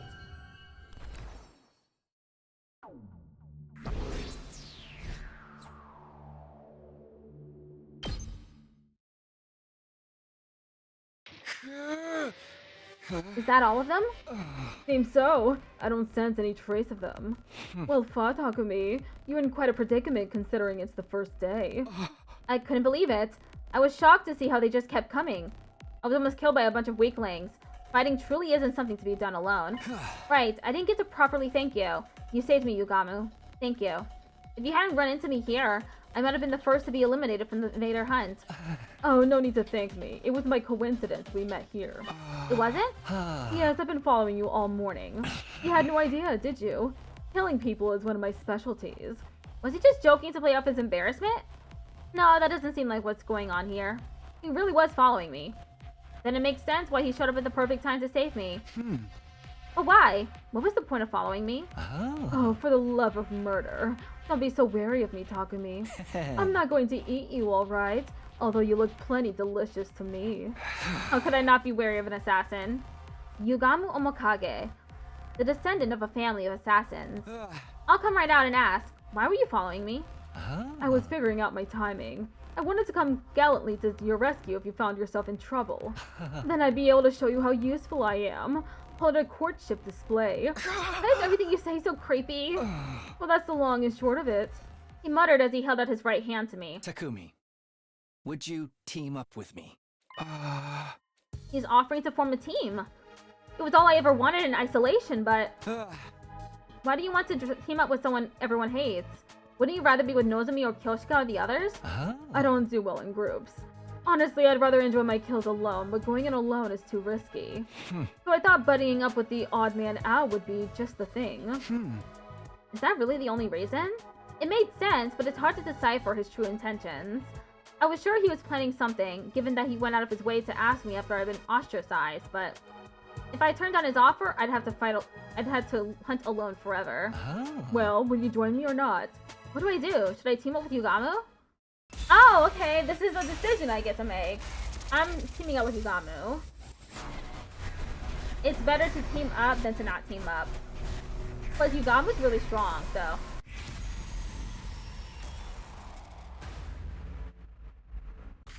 Default option this time! Yes!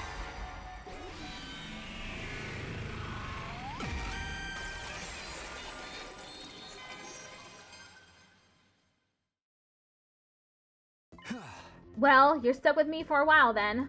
I shook Yugamu's hand. Whether he could be trusted was beside the point. I simply couldn't carry on like this all by myself for much longer. For now, I would team up with Yugamu. I'm glad to see our hearts are in tune with each other, partner. Want to try for the best couple award while we're at it?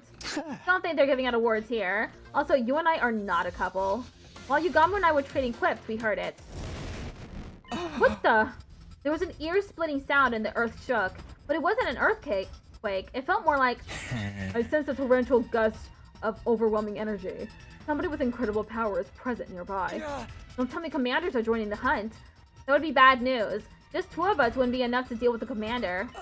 A little bit of reconnaissance would go a long way right now. Tiptoe after me as quietly as you can manage, Takumi. Right. We cautiously made our way toward the surface of the source of the sounds, hiding behind pieces of rubble along the way. And then...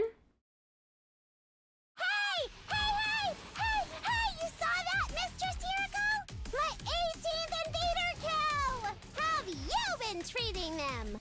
The bloodiest brand of carnage only I can dish out. What else? Now save your breath for tearing them from limb to limb. Let those entrails fly! Let the bloodworks explode far and wide. Oh, my Mistress Hiriko! Nobody goes wild as beautifully as you! Okay. You guys think this is Doomed Yuri? Your rampaging form electrifies me! You're everything I long to become! She's getting obsessed with Hiroko again. Yes. Did you not, earlier she was barking like a dog, and Hiroko said that, that she turned Tadami into her dog because she was being too obsessed with the killing game already. Those two are enjoying this way too much. They aren't hunting anymore. They're just straight up massacring every invader they see. It kills me to say this, but I'm afraid we must see the best couple award to them. Something feels off though. Hiroko's always been strong, but when did Tadami get so powerful? She hadn't joined any defensive battles before this, and should be woefully unfamiliar with combat. The euphoria of finally being able to take part in a killing game has likely unlocked the latent potential in her Fimo anima, making it bloom. See what staying at the school can lead to? Been away for a while, so what happened since early with the sponsor? A lot has happened, but to shorten it, we decided to join the killing game. The sponsor is way too strong for no reason. We tried to kill the sponsor. It didn't work out. Just invincible. And Kurata was murdered by the sponsor. So now everyone besides Ugamu and Hiroko have turned against Takumi. No flop, no tomato, and absolutely no popularity. Yeah. Stay in school, kids. You'll get to participate in awesome killing games. And now we are teaming up with Ugamu. That's an unconventional way to unlock latent potential. Why the gripe? Potential is logic defined by definition. This wish Eito was gonna be here to see this. I'll go back in time at one point to undo killing Eito and see what that does. What else we could get up to after that? Or maybe I should go to the other decision further up in the route. I don't know. Also, we should totally call it a day and head back now. They've likely already murdered all the invaders in this area anyway. Yeah, we've earned enough points today. Let's go back and rest up for tomorrow. We made our way back and decided to drop by the leisure lounge before returning to our rooms. 6-7.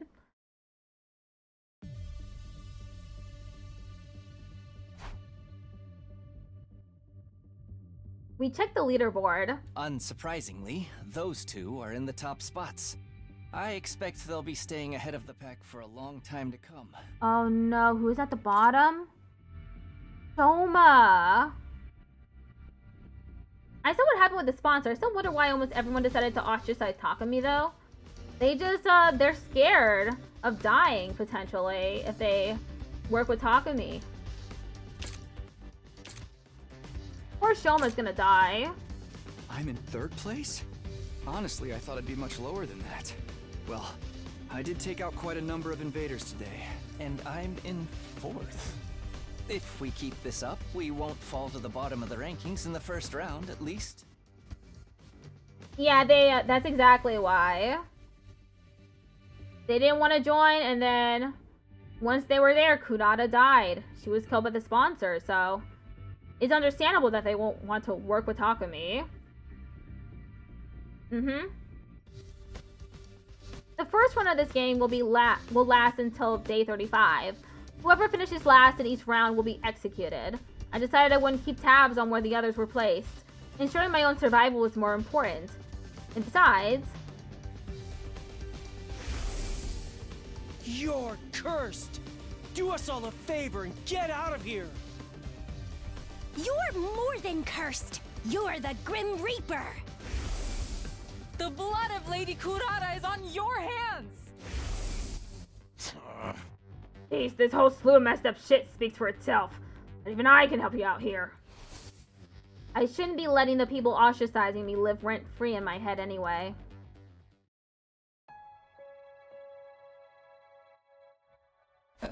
It's just one thing after another for Takumi during the mystery route. Unfortunate. Phew, what a day. The constant fighting and stress of possible death had strained my body to their limits. Yeah, this is the mystery route. I wanted to rest early to recover from the fatigue, but... Here to explain what you're doing in my room? It's just something buddies do, right? That's what we are. Buddies, partners, bosom chums. It goes without saying we need to be joined at the hip. Find your own hips and get out of here. Come on, bud. Humor me. Pretend we're brainstorming strategies for the rest of the hunt. How about that? Yeah, this is the mystery route.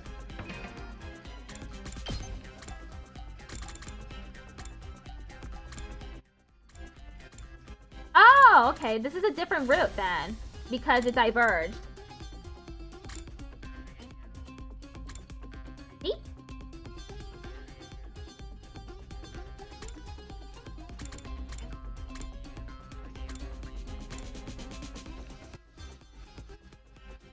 Mystery route was my second route. The first one was Cult. It's a really good route. I love it so far. This game's more of a marathon than a sprint, so we gotta come up with a long-term plan. Playing it by ear the whole time is bound to lead us to quick and easy deaths. He makes a very good point. Can't you at least make it clear whether you want to be disgusting or discreet? Who would I be if I didn't dabble in a little bit of both? Call me a double dipper if that's what turns you on. Hey! In your dreams! Yeah, what happened to Kurata was awful. I feel so bad for her. After that, we spent several hours discussing strategies for surviving the killing game in the days to come. Bong, bing, bong. You want yaoi? Well then. Bedtime already. Time flies when you're having so much fun. If you don't mind, Takumi, we can continue the rest of this conversation in bed. Of course I mind! It's about time you went to your own room! Oh, Takumi, throwing me out after exciting intercourse without any pillow talk at all? How cold is your heart? Hey! Stone cold! Out! Now! Takumi blushing. After chasing Yugamu out of my room, I crawled into bed and closed my eyes. I had to grab every second of sleep I could to let my tired body recover, but make it real? I don't think Takumi's gonna let it be real. He would on the cult route, though.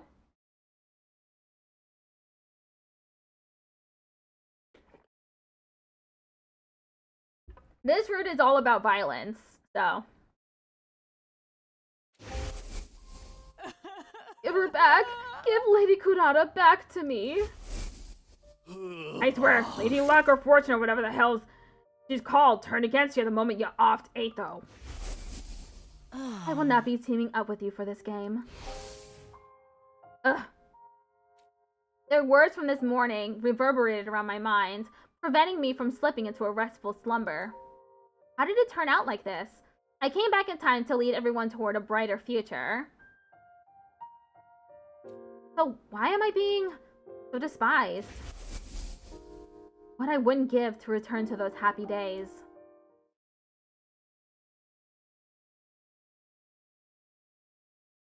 He accepted it because I chose it. That's all it is, really. He had his own reasons, but I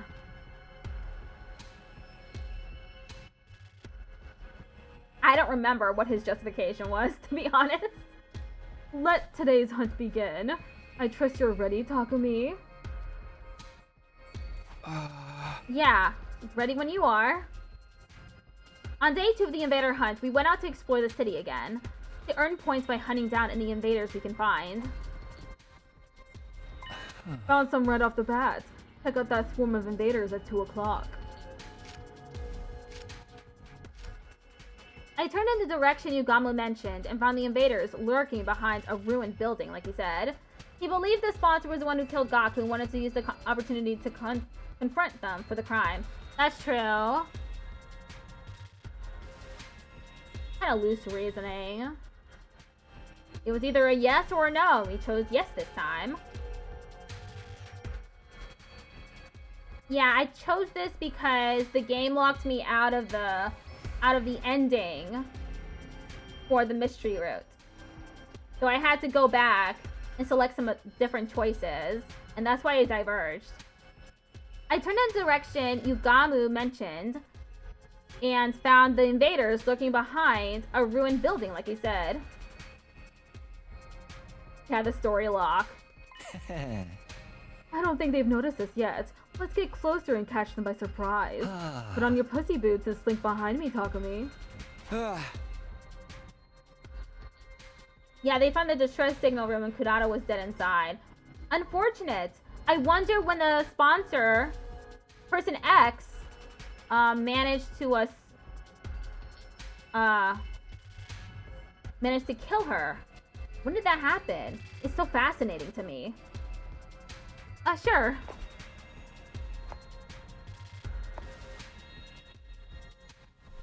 Yugamu had clearly adapted well to the rhythm of the game.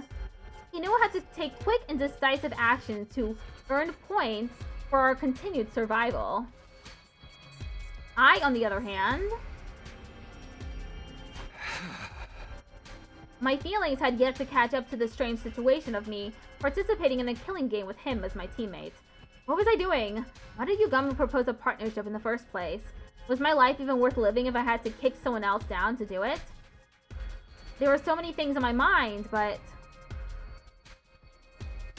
Come on, Takumi. Time to sound the death knell for them. I didn't have the luxury of time to think them through. Fighting to survive was the only thing I could afford to do now.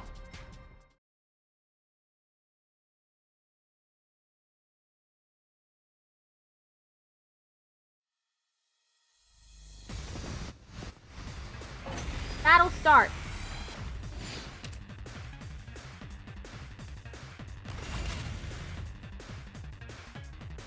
Let's go. There. Say when. As long as my dreams are alive, that's all I need.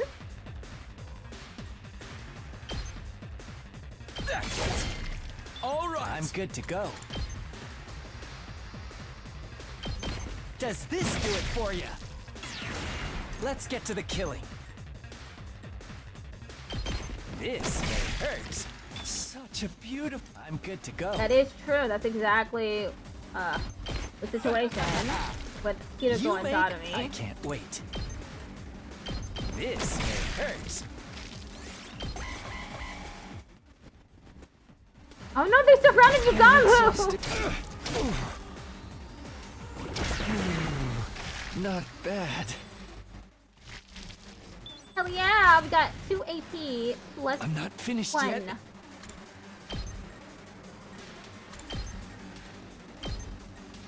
Does this do it for you? I've still got some kills in me. Okay, wave 1 of 2. I'm not finished yet. Does this do it for you? Good to go. Impact stab. There. Ready when you are.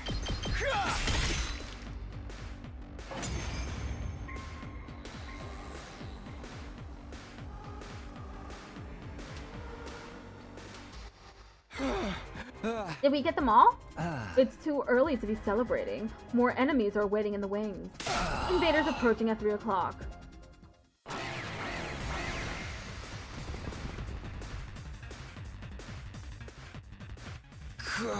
They just keep coming. I prepare for the next battle with scarcely any time to breathe in between. Let's go. I've got this. Azure Blitz. One last strike. Gotta get rid of that big one in the middle.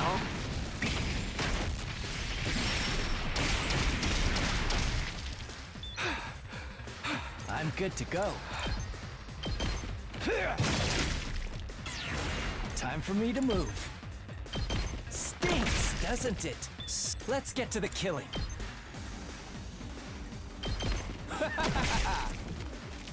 Time for me to move. I'm good to go. I'll kill them all!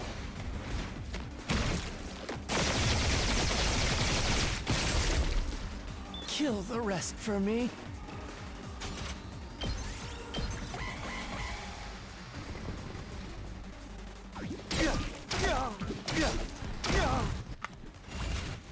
I hate that one that throws shit. Let's get to the killing.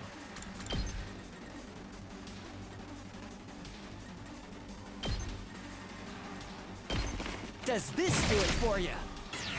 I'm good to go. I can't wait. This hurts. Let's get to the killing. Here we go.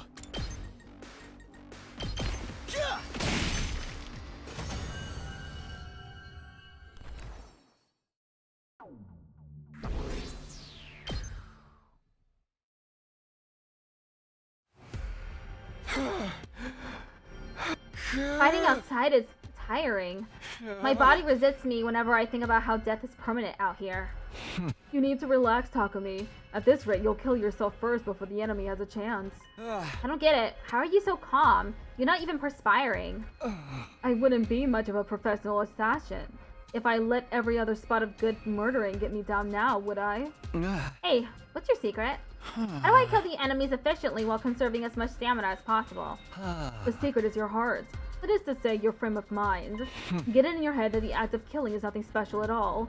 Nothing more than mundane work. Mundane work?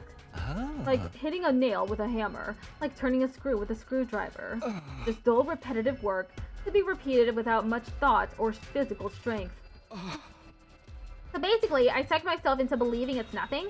Does that really work?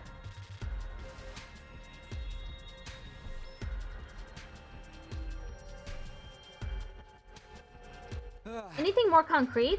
Like a better way to move my body or something? Your body movements are virtually perfect, Takumi. There is nothing to critique. So what's left is your mentality, right? Just give it a shot. You got nothing to lose. Pretend the act of killing is the most boring job in the world. This dull, repetitive work. Despite my misgivings, I decided to try out Yugamu's suggestion.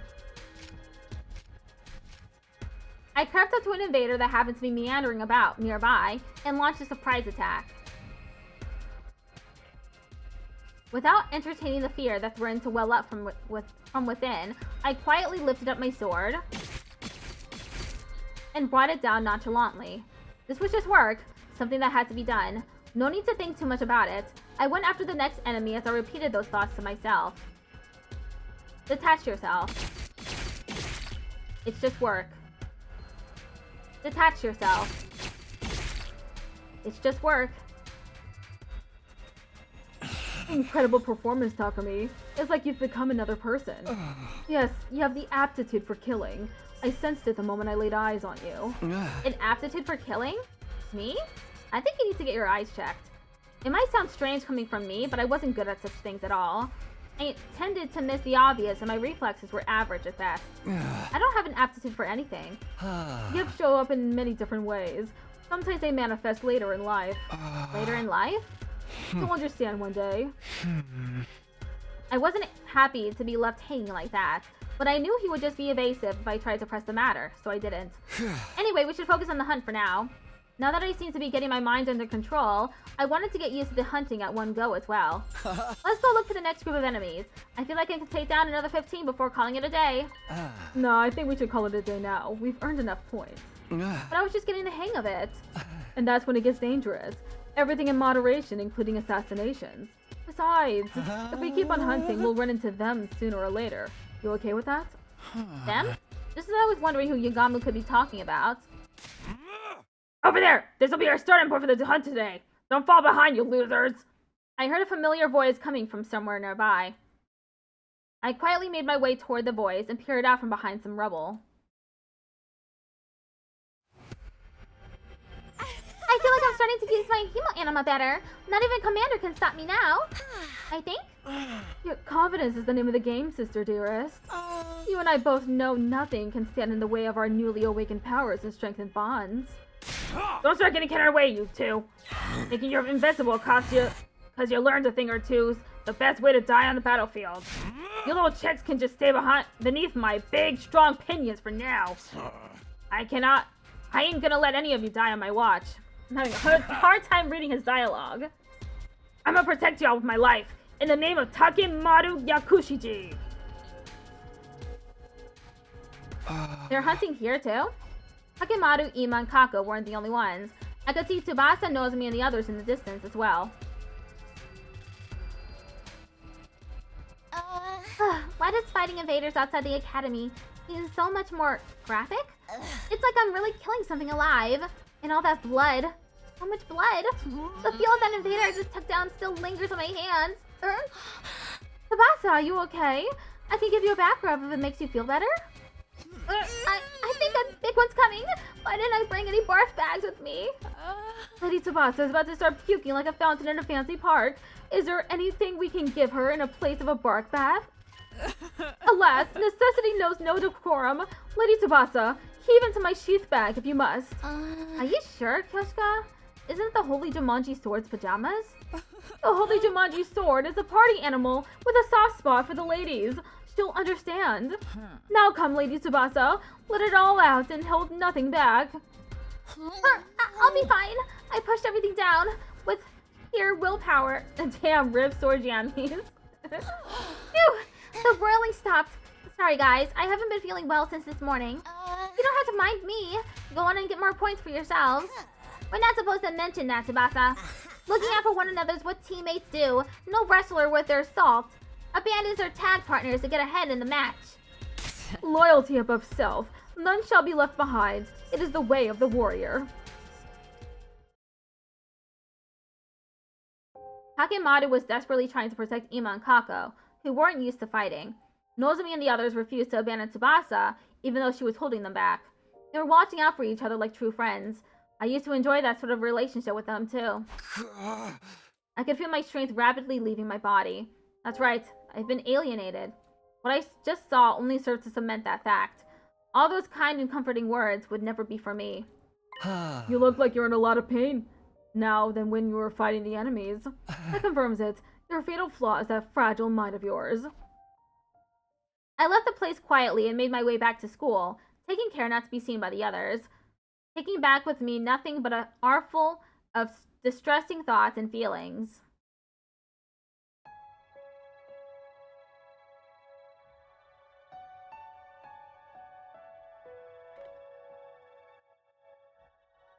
I got back to my room earlier than usual, but wasn't in the mood to do anything, except to lie upright on bed and stare long and hard at the ceiling. Dong, bing, bong. At ease, soldiers. It's time to hit the hay. You never know. Well then. I'd rather be alone than be friends with these guys. But Takemi's just that kind of person. He really cares about them, but unfortunately, I absolutely knew that if I killed 8 though, that they would be suspicious of Takemi, which is why I didn't do it the first time. But I wanted something completely different from the cult route, so I decided to kill 8 though this time, just to see what would happen, and unfortunately, it was exactly as I thought. They didn't trust Takemi. And then Gaku died. So it was just cemented. I suddenly realized it was already night. And Gaku's death and Kurata's execution didn't really help now, did it? Yeah. Especially Kurata's death. That really just... It really just cemented that Takemi is not going to be friends with them anymore. I knew I should be resting, but bad memories kept surfacing in my mind and pulling me back to wakefulness. Give her back. Give Lady Kurata back to me. Sorry, but you're on your own. I'm afraid I must disappoint you. Like I'm being punished just for being alive. The pain of being despised was more excruciating than anything the killing game or its offensive battles could inflict upon me. In the first 100 days, it wasn't a happy ending by any means, but at least everyone was my friend. We had a barbecue. We set up festival booths.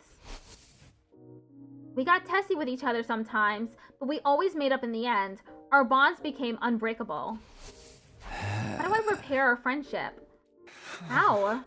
As I was agonizing over this matter, ding dong! Is that Yugamu? Maybe he wanted to discuss our strategy for tomorrow's hunt. Although I honestly wasn't in the mood to talk, it wasn't like I could simply drive away the only friend I had right now. I got up slowly and ambled to the door. When I opened it, I saw... Hiroko! Good, I was just about to kick the door down. What are you doing here? Or rather, are you sure you want to be seen here? I'm jinxed. Nothing good will come out of any association with me. Well, aren't you wallowing in self-pity today? Finally you lost your mind after falling out of favor with everyone else. Including you, right? You think so? Yeah, I do. You didn't want to team up with me like all the others. I went through hell and back after you left me in the lurch. Ad starts in 1 minute. Those invaders chased after me and surrounded me. I had no way out. They almost killed me. That wouldn't have happened if you hadn't turned me down. It wasn't Hiroko's fault that I had almost been killed. I knew it in my head, but my heart refused to stop those angry words from spilling out of my mouth. Hiroko said nothing in response to my irrational accusation at first. You're right, I could have handled that better yesterday. You were already crushed by everyone's unkind words and deeds. I should have been more considerate. So here's a token of reconciliation from me to you. She took out a box she had been holding under her arm and handed it to me. Token of reconciliation? Open it. I think you'll like what you see. I took the box and gingerly lifted the cover. Inside was... What? She took one of the bees down.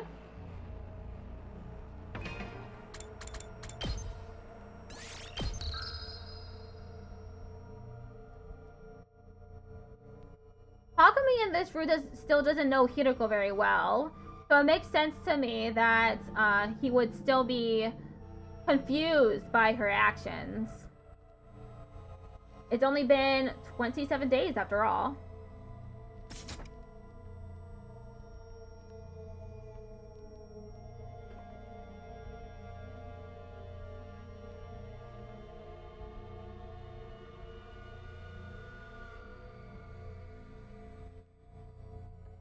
She really is the most mysterious.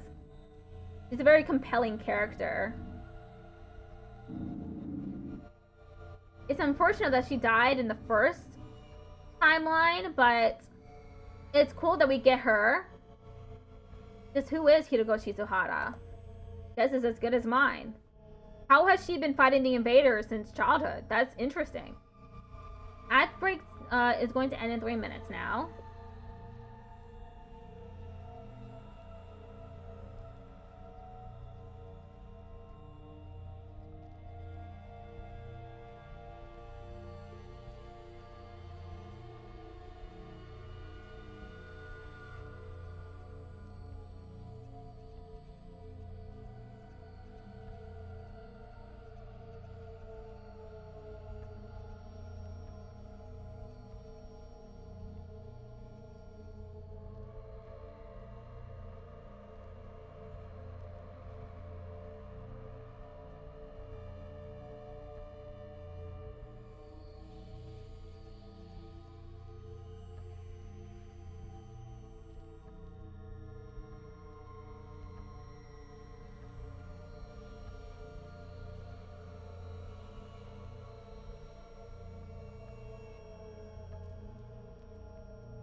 Okay, we're back from the ad break.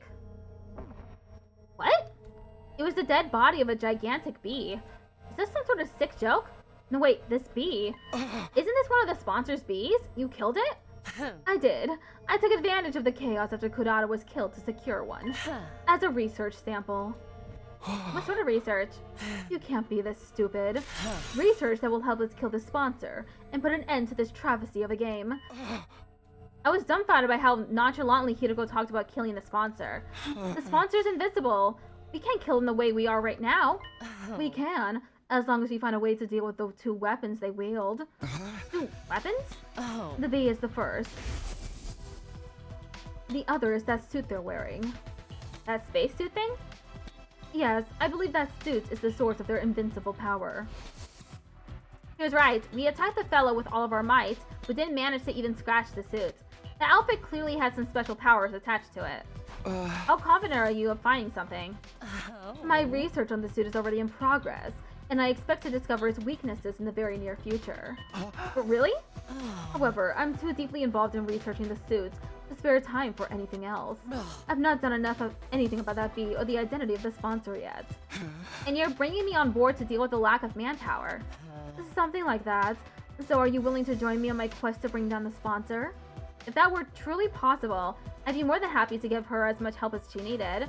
But there were some things that were bothering me. If you wanted my help, why did you turn me down yesterday when I asked to team up? Then you would have had to come over again today to do this. Where are your brains? Try to remember what my exact words were. I will not be teaming up with you for this game. Surely you understood the implication that I would be teaming up with you outside of the game instead. Oh, sorry, I guess I couldn't see past that big bush you were beating around. You've been nothing but dismissive of me so far. When I was alienated, you didn't try to take my side. Just so we're clear, this doesn't mean we trust you or anything.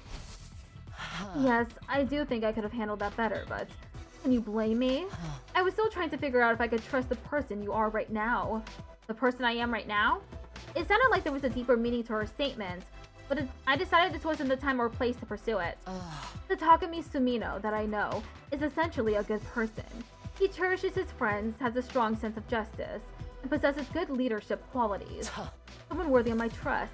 However, you killed Eito on the night of day 2, a would-be traitor who had yet to do anything out of line.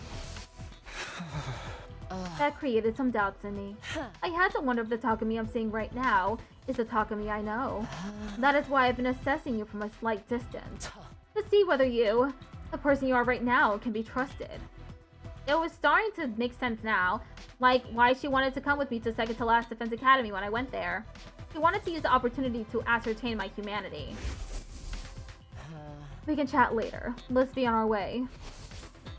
I couldn't find a definitive answer to my question until that day, when the game sponsor appeared and fatally wounded Kurata. You were the first to attack that unknown enemy in order to save her, with no care about what might happen to yourself. You were like a ray of light back then, and that's when I was convinced. You are the Takumi I know. The same kind-hearted Takumi Sumino, with the most disheveled and generic mug, who always puts his friends above himself. My tears threatened to spill over to spite myself. To think there was someone who still had so much faith in me, after being called the Grim Reaper by everyone else. There, I said it. Now are you willing to work with me to bring down the sponsor? I'm not taking no for an answer. I wasn't as cold-hearted as to say no to someone who had just bared so much of their heart to me. However, you know I want nothing more than to do just that, but I'm already in a team with Yugamu. What should we do about him? He's welcome to join us. His knowledge in biology will be very helpful in analyzing the body of that bee. He may not want to go against the sponsor, though. When it comes to killing someone, he tends to err on the side of discretion and deliberation. That's where your leadership abilities come into play. Leader what? You have just been appointed the leader of the Anti-Sponsor Alliance. Hang on a minute. Didn't the one who suggested the partnership in the first place be responsible for taking the lead? And you know I'm not the leader type. Barking orders is just not my kind of thing. Excuse me? You expect me to believe you after all that tyranny you displayed in the previous 100 days? I'll leave the convincing to you, leader. The Anti-Sponsor Alliance will turn this situation around. Defeating the invincible sponsor of this game, it sounded impossible, but being told we could do this by Hiruko, of all people, somehow it felt like we really could. I don't think she trusts Donomi like that. Donomi is super into the killing game, so maybe the others would have a better opinion of me if I played a part in taking down the sponsor. Maybe we could become friends again. I fell asleep clinging to that small ray of hope that had lighted up in my heart. Save my progress again. Herk! Just like Tsubasa. Herk!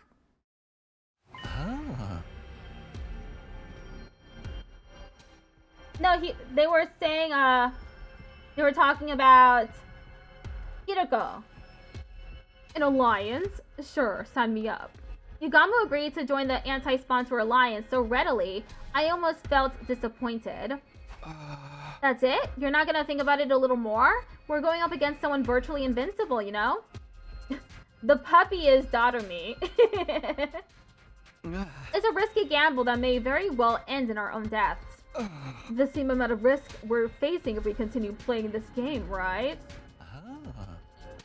We may not end up in last place during the first round, but what about the second? What about the third, the fourth, and so on? We'd be completely worn out by then.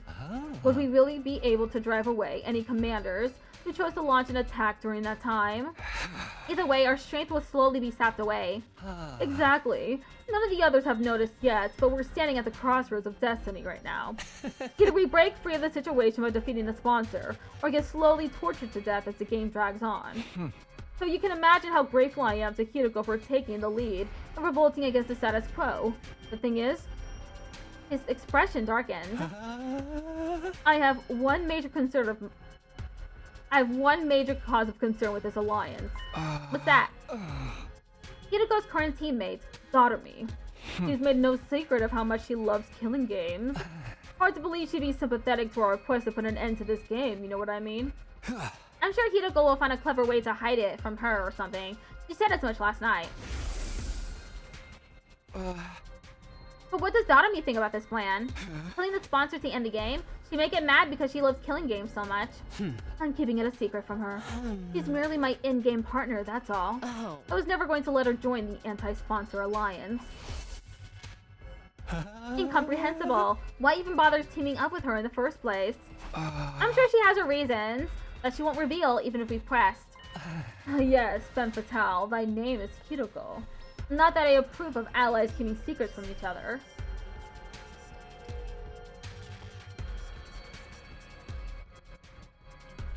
You speak for yourself. Point taken. We'll put Daughter-me on the back burner for now. What exactly are we expected to do? Good question. Our top priority is to earn as many points as possible. The plan immediately falls apart if anyone in this alliance gets executed in the first place. Stay in a rank that safeguards you from that outcome. Understood. Safety first. Basically, focus on the hunt in the morning and anti-sponsor alliance activities in the afternoon. Your role in the alliance is...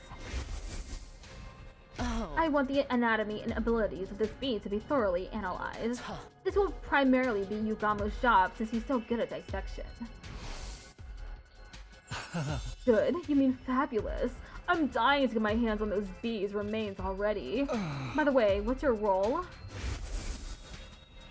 Takumi, I want you to investigate the identity of the sponsor. Focus on whether they're an invader or not. How exactly am I going to do that? Look up books in a library or something? Courses for courses and all that jazz, right? Best person to ask about invaders will be an invader herself. So Ava, then. Yeah, Hiroko passed me the key to the cage in the courtyard and said she'll leave the interrogation to me. You think she'll be cooperative? She's a former commander we had captured and imprisoned. I doubt she'll betray her companion so easily. My best fighter is definitely gonna be Takumi. Second best would be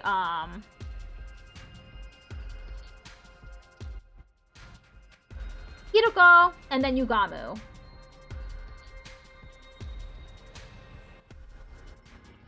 I know, let me tag in. I'm quite the killer torturer if I do say so myself. Slurp. Slurp? Really? No, you stay far, far away from her. And wipe that drool off your face. It wasn't easy for me to build some semblance of a friendly relationship with Ava, and I wasn't about to let this lunatic flush that down the proverbial toilet. This alliance is great for me, yeah. Acknowledged. I'll follow Hiroko's general directions as instructed. Yeah, first ate those sniffing, and now Yugamu's slurping. Disgusting. I would have loved to hear how the voice actor would have said that. The slurp. That means going out there to earn some invader points right now. You ready, Takumi? Yeah! Yeah, ready when you are. We took out our weapons and went around attacking the invaders loitering in the ruins.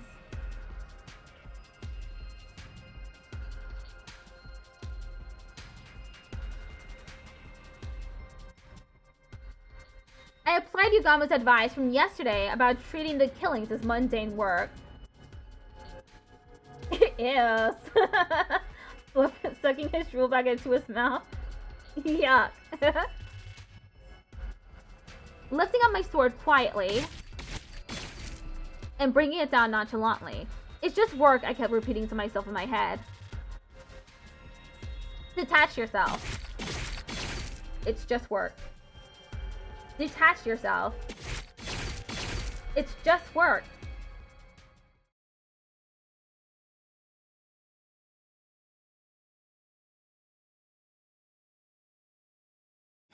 No, that sponsor isn't one of us. When I asked Ava about the sponsor's identity, she flatly rejected the possibility of them being an invader. Absolutely impossible. I can stake my life on it. You must have solid proof to be so sure. The proof is in the strangeness of their abilities. If they were truly one of our ilk, they wouldn't be using blood-sucking bees to fight. What do you mean? Bees are taboo in your religion or something? Not the bee, the blood-sucking. The absorption of divine blood is strictly prohibited in our commandments. Divine blood? Meaning the cryptoglobin running in our veins? Absorbing cryptoglobin was prohibited. That reminded me of something similar I'd heard during my previous 100 days. Hemo enema, or cryptoglobin was it? Absorbing cryptoglobin is a taboo of the highest order. Which proved that the sponsor of this game couldn't have been an invader, since they absorbed Kudata's cryptoglobin. First of all, if the hosts were one of us, why would they organize a game to hunt down their own kind? You missed, yes, me too. I missed when Ema was seated. It was perfect. He was finally not a pervert. Huh? Yeah, good point. It didn't make sense for an invader to urge the enemy to hunt down other invaders. However, this did complicate matters. If the sponsor was neither a special defense unit nor a school invader, did that mean they were an unknown third party? By the way, Takumi, if you don't mind me asking, Ava suddenly changed the subject. Remember that favor I asked for the other day? Did you bring it for me? Bring what? You know, my mask? You promised me you'd return it to me. Right, she did ask me for a mask a while back. Please return my mask to me. Your mask? The mask I was wearing on the battlefield. My people highly value our masks. We consider them as a part of us. The mask was really important to her. As much as I'd like to give it back to her right now. I'm sorry, Ava. I'm going to have to go back on that promise. You'll have to bear your face for a little while longer. But why? Why are you being so mean to me? She grabbed hold of the cage bars as she protested, tears welling up in her eyes. Exposing her plain face is as embarrassing as walking around outside without clothing. Do you enjoy humiliating me so much? This is prisoner abuse. But wait, calm down. I'm not trying to be mean, but it's just the timing's not right. What do you mean the timing's not right? The mask is a symbol of your identity as commander, right? Wearing it will make everyone realize that you're also a target of the invader hunt. As a commander, Ava was most likely one of the targets of this game. Her death would likely result in a lot of points. If anyone realized that, she was bound to be murdered sooner or later. Hey! I can't give you back your mask in order to keep you safe, that's all. Your stream is good for lurking. I love listening to the story while I play a different game. That's great! What game are you playing? Thank you for the lurk as well. I wish Takumi would just return the mask so that Ava didn't feel naked. I can protect myself. I'm not known as a hero among my people for nothing. But you can't use any of your powers when you're inside this prison. You'd be like a sitting duck. But... Look, you have to just accept it. I'm not about to sit around and watch you get killed. You're not getting your mask back no matter what. Ava looked entirely unconvinced, and it seemed like she was about to protest again, but... Ah, you're playing Fortnite. Okay. This is awful. You sighed deeply in what sounded like resignation to me. Hey! Cheer up! Once the game is over, you can have your mask back, okay? A maskless life isn't that bad once in a while, see? No risk of heat damage to your face. I'm very sorry. She ignored my encouragements and apologies in favor of glaring at me through half-lidded eyes. You're so useless. Can't even fetch a simple mask for me? Oh, damn. Huh?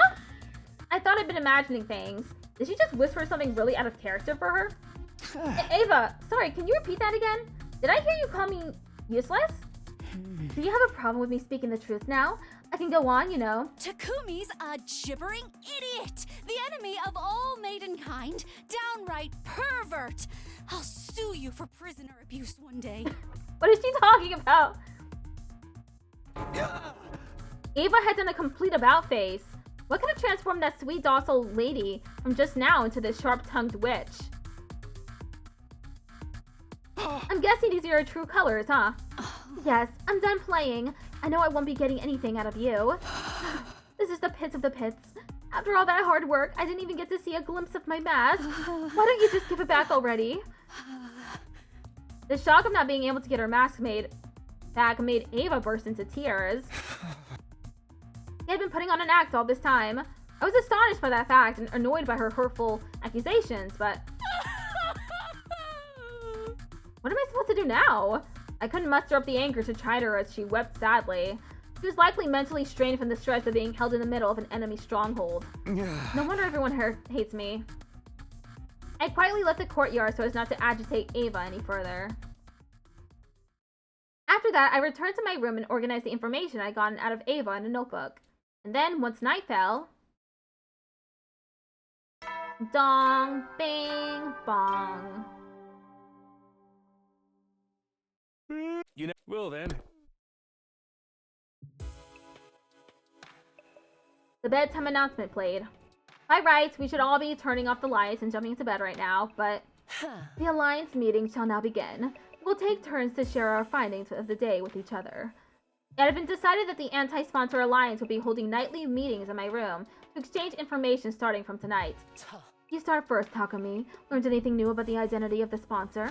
Yes, according to what Ava told me, I shared the results of my investigation with everyone, about how the bee could not have been a weapon of an invader, that blood-sucking was taboo to the invaders, so the sponsor couldn't have been one since they sucked Kurata's blood. In conclusion, it's quite likely the sponsor is an unknown third party, unrelated to us or the school invaders. That's all from me. We're already having enough trouble with the invaders, and now there's a third party? This is highly displeasing. Be that as it may, I must commend you for a job well done. It was remarkable work for a person of your intelligence. Thanks, but can I get something other than a backhanded compliment once in a while? I'll work on it if I feel like it. So that's a no. Allow me to go next. After dismembering the dead bee and investigating its anatomy, I made several discoveries.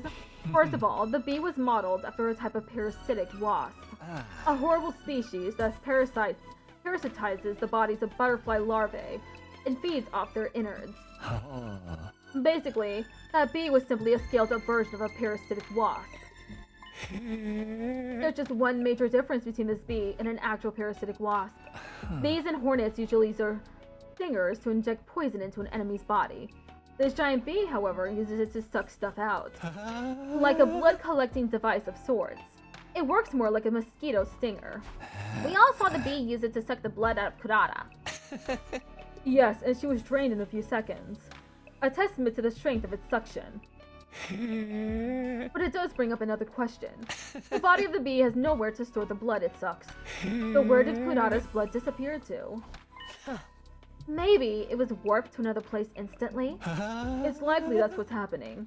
Maybe it's designed to transfer all the nutrients it sucks up into the sponsor's stomach. In other words, the sponsor's using the bees to consume cryptoglobin? Just a hypothesis. If that turned out to be true, it would mean the sponsor absorbed Kurata's blood. The thought of my friend's blood being used as food sparks an intense rage within me. And that's all I've got. Let's hear what Hiroko has to say now. Any progress on the suits the sponsor's wearing? Yes, I'd venture to say there's been some major progress. Much more than I initially expected. That is pretty metal. True. I may be able to get my hands on a spare suit worn by the sponsor in the very near future. There's a spare suit? Yes, and I've almost pinpointed its location. All that's left is to refine the coordinates. Hideko previously said the sponsor's invincibility came from that suit. If we could secure something similar, wouldn't that make us invincible as well? Where's the spare? We can look for it together. Oh, no, that won't work. I'll search for it myself. Why? 3 sets of eyes are faster than 1, right? Because I'm the only one who can find that place. Something terrible beyond all imagination may happen if someone other than me discovered it. Don't even try, understand? Her assertive tone made it clear that there would be no further discussion on the matter. Something that could cause the usually placid Hideko to get so worked up had to be extraordinary. Okay, I respect your wishes even if I don't understand them. It's for the best. Moving on, what's the plan for tomorrow and beyond? I need you two to continue your research. We're having a dire lack of good information right now. Don't forget to keep earning points in the game as well. Stay in the 6th place or higher. Also, avoid situations that may end up with you dying to mere minions. As usual, we're going with safety first. If you accidentally die, I'll bring you back to life and kill you myself, Takumi. Why only me? Because if anyone will screw up, it's you.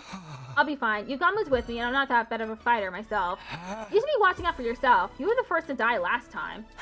Please, are you talking to me? I'm much stronger than the Hideko you knew. Naotomi and I can take out a commander or two by ourselves. Naotomi, huh? Yugamu's expression darkened at that. Hideko, I just don't get it. Why would you team up with Naotomi of all people? I'll be brutally honest. The fact that you're a team doesn't sit right with me. She loves her killing games. I can't imagine she won't at least try to sabotage our work if she ever finds out about it. Rest assured, she'll never find out. She's just my in-game partner. Nothing more, nothing less. I'm talking about the what-ifs right now. You can't guarantee that it won't happen. You really ought to dissolve your partnership with her. No, I'm not letting her out of my sight. She has an important role to play as well. Which is? I can't tell you. Why not? Shouldn't allies share as much information with each other as possible? Yugamu continued to question Hideko about her reason for teaming up with Naotomi, but she kept quiet throughout. The alliance meeting ended on a slightly sour note because of that. Day 29. It had been 4 days since the game started, and I had gotten used to fighting outside the academy. I would wander around town quietly in search of invaders and strike them down using as little energy as possible. Detach yourself. It's just work. Detach yourself. Take their lives. Detach yourself. It's just work. Nice. Seems like I'm in pretty good form today. I doubted I would end up in last place in the first round if I kept this up. But ensuring my survival alone was enough to keep me at ease. The ultimate goal of the anti-sponsor alliance was to put an end to this game by killing the sponsor. But what was the sponsor hoping to achieve by making us do this? I couldn't get that one thought out of my mind as I cut down one invader after another. In a way, the sponsor and Seirei were similar. Both were trying to make us fight against invaders. Except, Seirei never ordered us to fight outside the academy. He always insisted we fight on the academy grounds. On the other hand, the rules laid out by the sponsor basically forbade us from doing so. They were designed to make us fight outside. Why was the sponsor so determined to make us fight out here? Why are all the sponsors' limbs slack? I just noticed that. I don't know. It does look a little weird. Did they not want us doing the revival-matic? Dying outside meant our dead bodies couldn't be revived. Was that the sponsor's objective? To ensure that anyone who died would stay dead? Hey Takumi, when did your hands go on vacation? I was jolted back to reality by Yugamu's teasing. Sorry, just thinking about something. It's dangerous to think and kill at the same time. There's a fine line between familiarity and carelessness. Keep your mind on the hunt for now. Don't forget that Hideko warned you last night about getting killed. You're right. Sorry about that. I refocused my mind on the task at hand. With my sword in hand and my mind clear, I resumed the work of hunting down invaders. Yugamu and I then spent the better part of that morning killing together.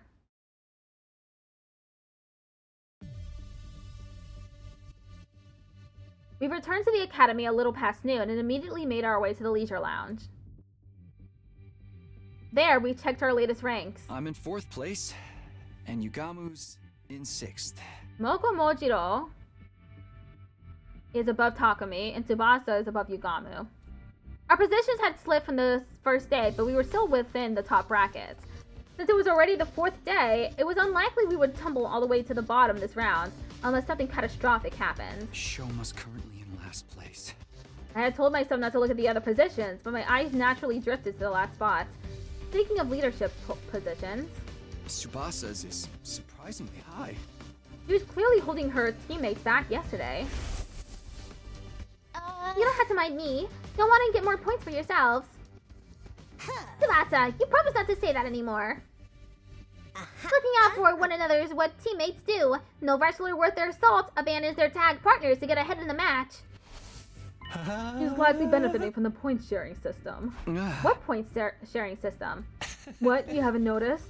There's a way to earn points in the game without killing any invaders yourself. Yugamu took out a notepad and started drawing some sort of diagram on it. Let's say, for example, a 10-point enemy appears in front of you. You kill that enemy by yourself, you gain 10 whole points. But if I help you in the fight, I gain a percentage of those 10 points. It could be a 50-50 or 80-20 split, depending on the situation. It all hinges on how much each person contributed to the fight. Simply joining the fight earns you at least 10% of the points. Tsubasa's hemo anima is very versatile, and so I'm sure she's earning points by supporting the others. So every member of the team gets some credit as long as they work together, like in sports? A strange but fitting comparison. Weaker players earn points by focusing their efforts on supporting others. Stronger players gain support by offering to share points with those who do. This game may not be about pure combat prowess, but how well we work together. We're being tested on our teamwork in a killing game? A killing game usually pits participants against each other, but the rules for this one clearly lends itself to fostering teamwork. Has this been implemented to adjust the difficulty of the game to our level, or did the sponsor have some ulterior motive? I returned to my room, unable to quash the indescribable wave of nausea threatening to pull me over. What should I do this afternoon? I was in my room trying to figure out what to do in the time I had before the nightly meeting. My role in the anti-sponsor alliance was to find out the identity of the sponsor, but not as easy as it sounds. I felt like I needed clearer direction. Like, where was I supposed to even start? If only I had a hint of sorts to help me get the ball rolling. I suppose I'll just have to ask around? Asking around for information will be the best way to find clues that might shed more light on the matter. Asking around? Yes, that's what I'll be doing today. The others would surely be shocked to see the most unpopular guy in school right now approaching them out of the blue. But I can't just hole up in my room all day without at least trying something. I sealed myself before dashing out of the room.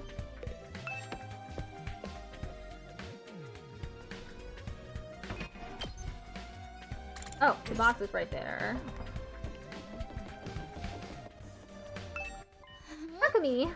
Tsubasa lowered her eyes awkwardly when I called out to her. I'm sorry for abandoning you the other day. Did everything turn out alright after that? Yeah, I managed to walk away with my life somehow. Yugamu and I are a team now. I'm just glad you're safe. I don't want to see any more of my friends dying. But that means Shoma's in trouble for the first round, huh? Why? He's not taking part in the game at all. Hakemato's been pulling out all the stops to invite him, but he refuses to even leave his room. I see. Shoma is probably going to be the first to die if things continue like this. But we could save him if we took down the sponsor before that happened. Tsubasa, do you happen to know anything about the sponsor? I'm trying to find out their true identity. That's a question I'd like to answer myself. How did they show up and make us take part in this killing game? None of it makes any sense. Moko is in the gym.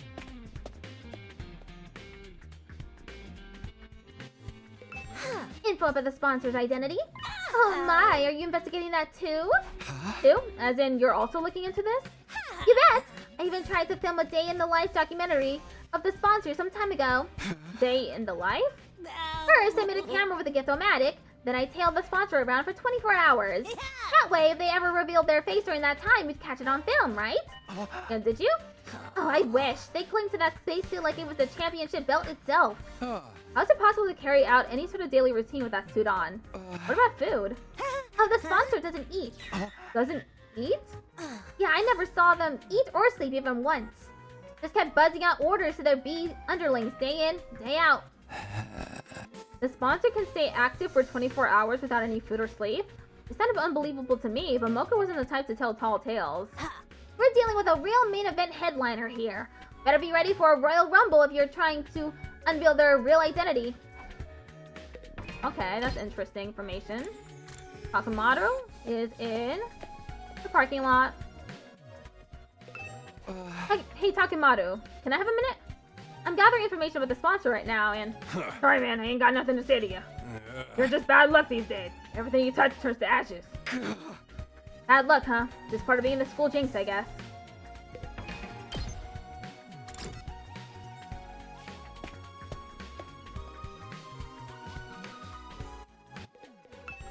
Do not speak to me as if we were friends. I will never, ever forgive you for sending Lady Kurata to her dismal death. Begone, accursed Grim Reaper, and give Lady Kurata back to me. Calm down, Kyoshka. I'm sorry, Takami, but Kyoshka's still very angry about what happened, so... I knew I wasn't popular, but actually having such vitriol spewed directly in my face was a sobering experience.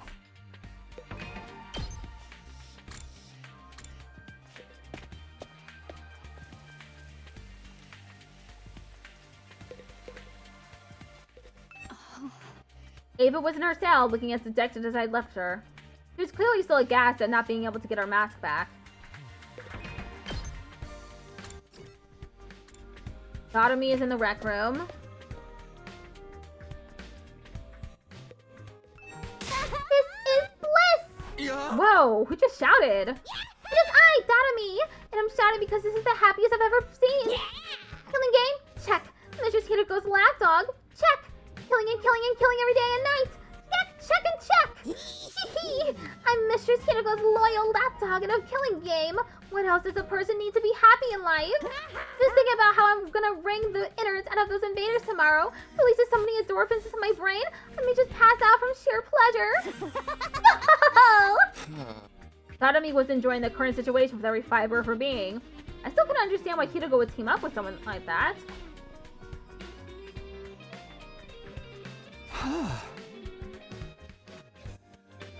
Okay, I've collected quite a bit of information. I'd learned a lot and was glad I'd mustered up the courage to talk to everyone. After putting the information down in a notebook, I prepared for the nightly meeting. Dong, bing, bong. You know, well then. For the anti-sponsor alliance, the bedtime announcement was now a call to action instead of a reminder to rest. A sign for us to gather and report on the day's findings. So now we know it's highly possible that the sponsor doesn't eat or sleep. It still manages to be so powerful. They should just quit sponsoring killing games and go make a killing in the business world instead. They wouldn't be impressed by a corporate soldier who can work all day and night. This is neither the time nor place to be joking around. It's precisely the time and place to be funny. Morbid humor is the best way to deal with morbid situations. That's just how strong the enemy we're up against is, right, Hideko? This sponsor person is an enigma. Stays active for 24 hours without any sort of nutritional replenishment. Are we dealing with a robot?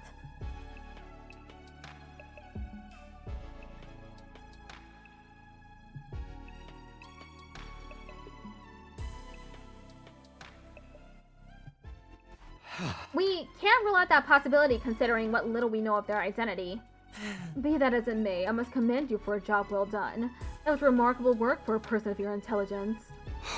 Thanks, but can I get something other than a backhanded compliment once in a while?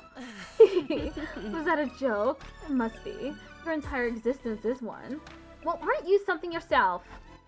Allow me to share my additional findings on the bee's anatomy next. I got down to business today by dismembering the bee to its smallest parts. Some interesting truths were uncovered as a result. Despite a tough and grandiose appearance, it doesn't quite have the hardiness to match. The joints snap out of place if you even look at them wrong, and the stinger comes off without much effort as well. It's as fragile as life itself. But it can't be so weak. These bees killed Kurata like it was nothing. Their bodies were likely enhanced by some supernatural means when they were still alive. Supernatural, in other words, hemoanima. The ability to move around without needing to rest or eat. Hemoanima enhanced bees. The more we tried to pry into the sponsor's business, the more of their uncanny strengths we seemed to discover. But none of these proved that the sponsor themselves was impossible to defeat. If we could just find a way to get them out of that invincibility suit. Last but not least, let's hear what Hideko has to tell us. Did you find that spare suit you talked about? Yes, I pinpointed the location yesterday. If all goes well, I should be able to get my hands on the suit by tomorrow. Really? I honestly wasn't expecting to find it so soon either. Once we actually have it, uncovering a weakness or two should be trivial work. Unfortunately for the sponsor, their invader hunt is about to draw to a premature close. An end to this abominable invader hunt seemed like a dream, but Hideko seemed confident the odds were in our favor. Anything we can do to help you secure the spare suit? Quite a lot. In fact, I'd venture to say I couldn't possibly recover the suit without your help. The suit is located somewhere to the south of this campus. Actually, getting the suit is going to be the easy part. The thing is, if the bees flying around find out what we're doing, all their efforts will go down the drain. Because then, the sponsor would realize what we're up to. That's why we're going to need a little bit of creative prep work to hoodwink those roaming bees. With that preface, Hideko shared with us a brief outline of her plan. Our operation commences at 7 AM tomorrow. The three of us here, plus Dotomi, will head south in the direction of town. Once we're somewhere in the vicinity of this area, we'll start hunting down invaders. As we do, we'll destroy the ruins around there in the flashiest way possible, picking up as much dust and ash as we can. I'll use the sudden drop invisibility as camouflage to secretly move to the place with the spare suit without being discovered by the bees. We'll meet up once I find the suit. And rush back to school to examine it until we can discover its weaknesses. After we ascertain a way to destroy the invisibility suit, it's showdown time with the sponsor. Hideko's plan was simple but bold. He would absolutely end everything tomorrow if circumstances allowed. Both the invader hunt and the sponsor themselves. Will you help me, Takumi Nugamu? An earnest plea for help from Hideko without her usual barbs was a straight yes from me. I nodded vigorously. Of course I'll help. Let's get that suit and bring down the sponsor to get... I'm against this plan. I won't be joining it. What's gone into you, Gamu? Is there something wrong with the plan? Nothing wrong with the plan per se. What's wrong is one of the participants. Hideko, why are you letting Dotomi join the operation tomorrow? You've been insisting all this time she's nothing but your in-game partner and not a member of the anti-sponsor alliance. She's very strong. She'll be useful in combat. That's nice, but what guarantee is there she won't turn around and slit our throats after learning of the plan? He lives and breathes killing games. I can already picture her lunging at us in unrestrained anger when she finds out we're trying to put a stop to her beloved game. You're overthinking this. She'll be too engrossed in the game to even notice what we're doing. That's my point, see? It's counterproductive to let someone so engrossed with killing games into our confidence. I disagree. I'm bringing her along tomorrow by hook or by crook. I have my reasons. Oh, such as? The discussion was leading nowhere. Neither Hideko nor Yugamu seemed willing to compromise. Tomorrow's operation would be aborted if we didn't find a way to break the stalemate. I had to do something. I'm afraid I had to take Yugamu's side this time, Hideko. We're putting our lives on the line tomorrow. Yet at the same time, you're trying to involve someone outside of the alliance. You can't blame us for feeling hesitant. Even you think so? She averted her eyes and bit on her lips. Fine, I won't ask for your help anymore. I'll get the suit myself. Hold on, I'm not finding fault with you or anything. I reached out quickly and grabbed Hideko's hand before she could leave the room. We understand you have secrets you can't fully share with us, and we know you have your reasons. But can't you at least tell us something? It has to be something out of the ordinary, right? You're not the type to insist on doing things your way for mere selfish reasons. And how are you so sure I'm not? Because you trusted me, so I trust you too. It was Hideko who trusted me and brought me out when everyone else was shunning me and calling me a jinx. If she needed help, I wanted to do everything in my power to help her. I quietly pleaded with Hideko while intensely staring at her in the eyes, praying hard that she would trust and lean on me. And then, it was a sigh of resignation. The trouble with your generic face is how it completely disarms me when you're spouting the occasional hero-like rhetoric. Very well, you will have a full explanation on why I must bring Dotomi along. Really? Yes, but not here. Outside. I'll be waiting for you on the roof. I'm alone. With that, she exited the room, but her wanting to meet me alone with me. Oh, for the love of murder. I'm the outcast now, eh? I don't mind. Go ahead, Takumi. I'll be right here, keeping your bed warm for you until you return. Yeah, thanks. I'll be right back after I hear what she has to say. Also, don't touch my bed.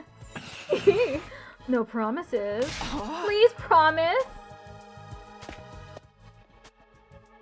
I left Yugama behind in my room and went out to the roof. Huh? Hideko? I didn't see Hideko on the roof, even though she said she'd be waiting for me there. Unless she went back to her room. Over here, Takumi. I turned down the direction of the voice and saw Hideko seated on the ledge. He was staring intently at something. I followed her gaze and...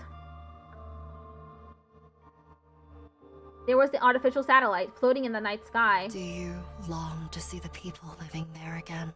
Her question was sudden and unexpected. Of course I do. That's what I'm fighting so hard for. Yes, you would be right.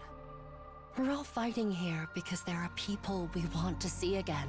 We'll be able to go back to them after this war ends. That's what motivates us to keep going. In other words, that's why we're so determined not to die here.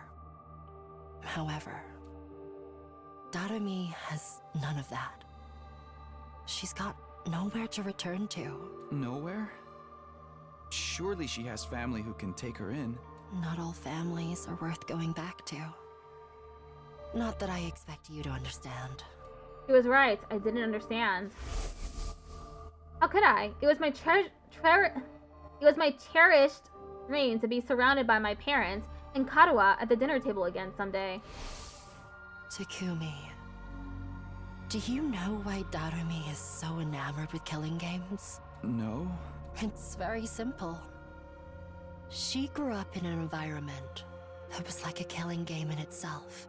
If she'd let her guard down, even for a brief moment, she'd be abused by her parents or teachers. Punishment awaited her at every turn for no reason other than the adults in her life having a bad day.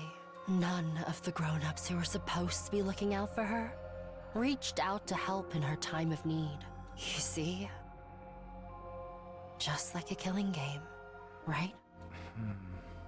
I had an inkling Darumi may not have come from the best of family environments, but I had no idea it was that bad.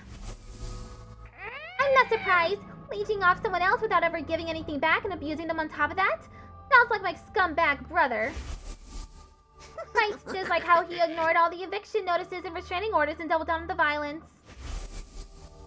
Dad goes to see the horse races on Sunday afternoons and beats me when he loses his bets. He wasn't kidding about that. And when you go through life living like that, you can't help but wonder, why only me? Yeah, that's understandable. Why am I the only one suffering like this? Why can't everyone suffer together with me? Young and old, male and female.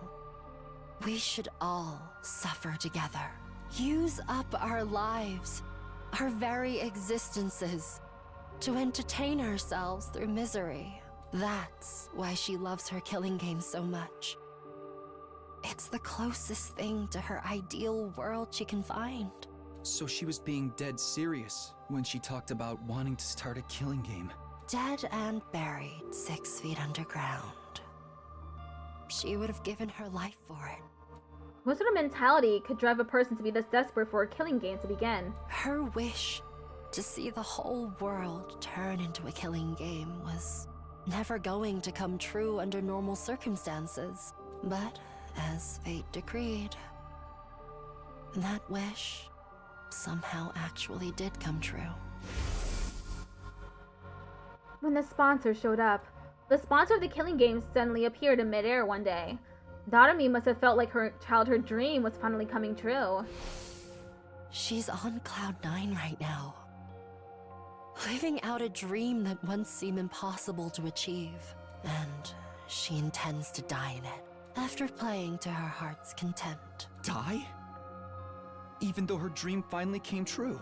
Exactly. Now that her dream has come true, she has nothing to live for anymore. She didn't look like someone who wanted to die, though. The few times I've seen her outside the academy. In fact, you guys were slaughtering the school invaders together quite enthusiastically. Someone who fought with such wanton abandon in a situation where there was no coming back from death couldn't exactly be mentally sound now, could they? He was right. Someone with normal sensitivities would be a lot more cautious about this. Without me keeping a close eye on her, she'll be running headlong into the largest group of invaders she can find. If I don't keep forcing her to return together, she'll keep on fighting, even past her limits. Yeah, I understand, Autumn. Even after returning, she always wants to go right back out to continue the hunt. It's not easy for me to keep pulling her back. She's basically committing slow suicide. I can't take my eyes off her for a minute. Is that why you're so insistent on bringing her along for tomorrow's operation? I just don't want to leave her alone to her own devices. A short while's fine, but I get the feeling we may be taking a while tomorrow. I have to take her along.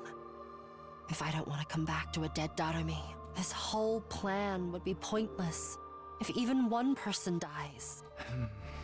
I was completely dumbfounded. Hideko was serious about saving everybody's lives. But then again, Hideko had always been like that, even last time. My primary goal here is to win the war. There is nothing I won't do for the sake of victory. But it's not enough for us to defeat the invaders. All of us have to survive as well. That's what victory means to me. To ensure no one got left behind by snatching them from the jaws of death, even if it meant taking their place. Her tenacity in this aspect had saved me. It was now saving Dotomi. My body trembled involuntarily when I realized the depth of Hideko's determination. I had to admit it, she was the real hero here. I feel bad for Dotomi, but this game needs to end. The sooner, the better. She's never going to come to her senses unless she first wakes up from this sham of a dream. I'm begging you here, Takumi. Help me tomorrow. Yeah, of course. How could I possibly turn down a request from this awesome hero standing before me? I'll convince Yugamu to come to help as well. I can't believe he'll turn us down after I explain the situation to him. The four of us will rampage through town together tomorrow and put an end to the invader hunt. We both stretched out a hand spontaneously and exchanged a firm and solemn handshake.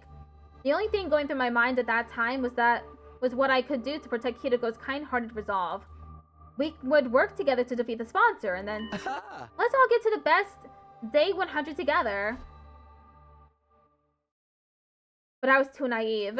Kind-heartedness had no place on the battlefield, because it was Hideko's kind-heartedness that led her to end up like that.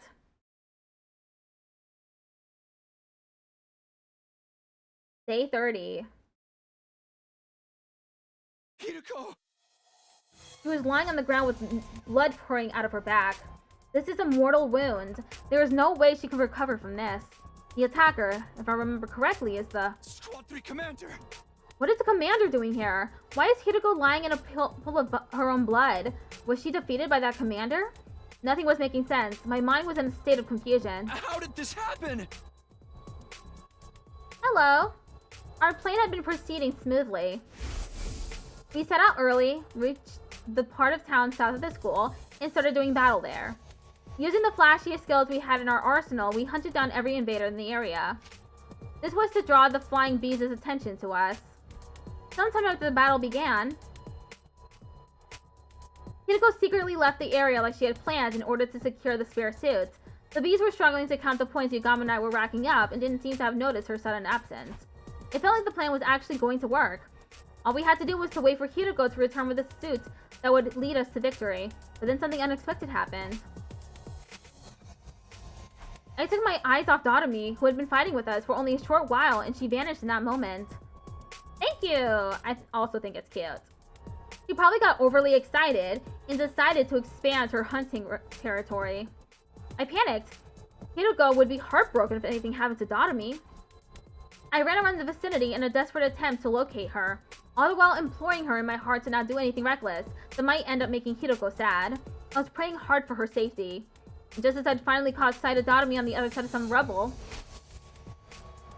the unthinkable happened. I couldn't make head nor tail of the scene no matter how long or hard I stared at it. Why? Why? Why is this happening? Get a hold of yourself, Takumi. I snapped back to my senses at Yugamu's yelling. Yugamu! Hiroko's down! Most likely by a commander. Yugamu's face twisted into a hateful scowl when he turned to look at the commander. That's why I didn't want Dotomi to come along.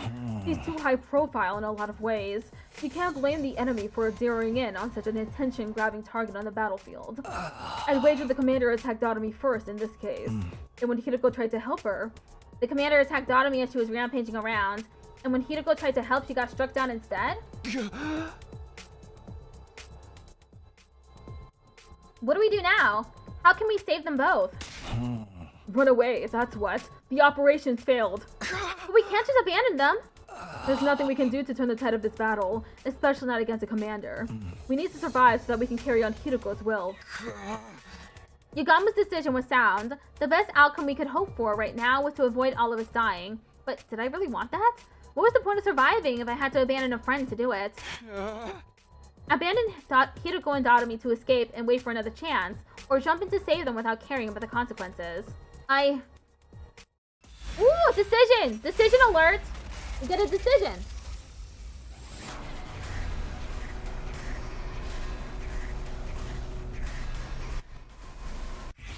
Save Dotomi?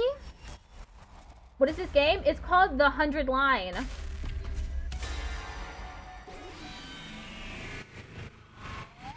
I chose yes. Let's see what happens. I'm probably gonna die, but I mean, it'll give us another ending, right? I'm going to save those two. You better get out of here before the commander notices you. Don't be crazy, Takumi. You won't accomplish anything by dying here. I know, you're absolutely right, but... You are the Takumi I know. The same kind-hearted Takumi Samino, with the most disheveled and generic mind, who always puts his friends above himself. Yeah, this game is really fun. Hiroko's put her trust in me. I won't abandon her now.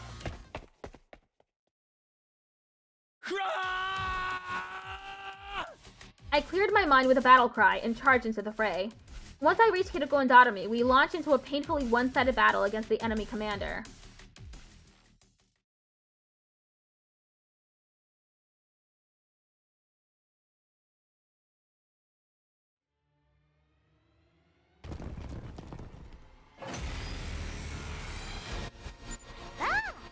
Oh, hey, Takumi. You came to save us, huh? Thanks, brah. I hate to disappoint you after you came all this way, but we're totally headed for the game over here. Mistress, Hiroko's already out of action, and I'm basically about to keel over, too. Looks like we bought ourselves a one-way ticket to hell. Why don't we just accept it and all die together? If you've got energy to talk, you can still fight. Take out the weaker enemies first. You got it, boss.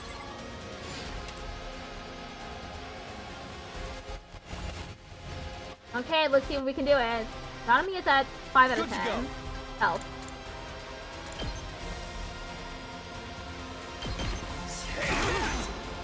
My turn. There. It's as bad as I thought, huh?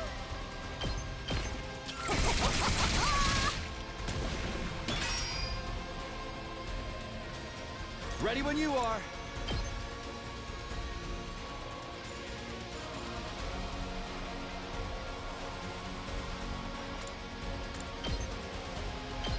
Take that. Oh, ad starts in 1 minute. I'm out of mana! Say when. Let's do this. sides. Let's go! Stab, stab, stab! Here we go.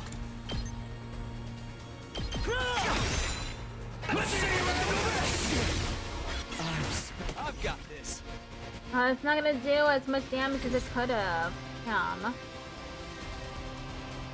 My turn.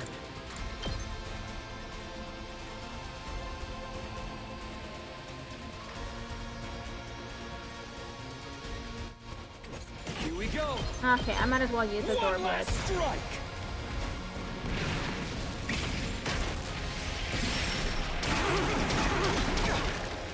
Take care. This isn't good. Damn it. Fine.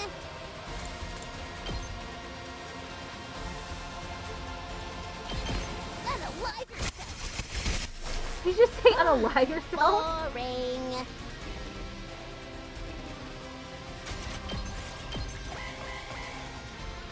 Oh, so annoying! Here we go!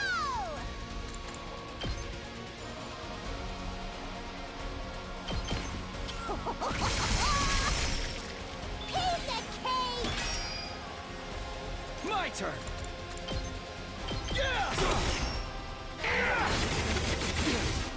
I'm spent. Let's do this.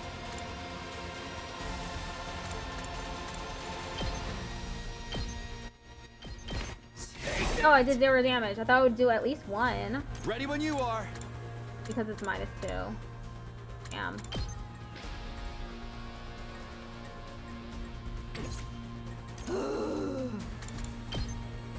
Get away from me!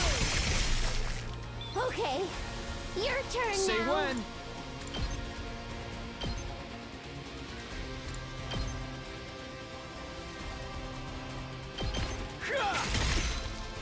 My turn. Take that. I used side slash again. It's taking my voltage up though. Yeah. Let's go.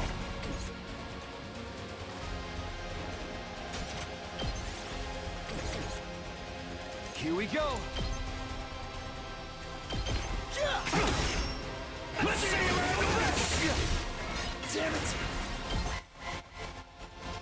Oh, whoops, the ad break started. Sorry, I was absorbed in the game. I've got this. One last strike.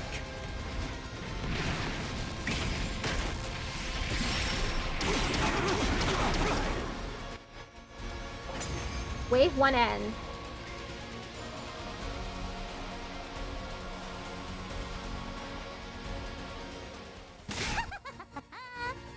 Okay, I'll be right back. They took my menu button away from me, so. BRB.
Okay, let me add 30 more minutes to the timer.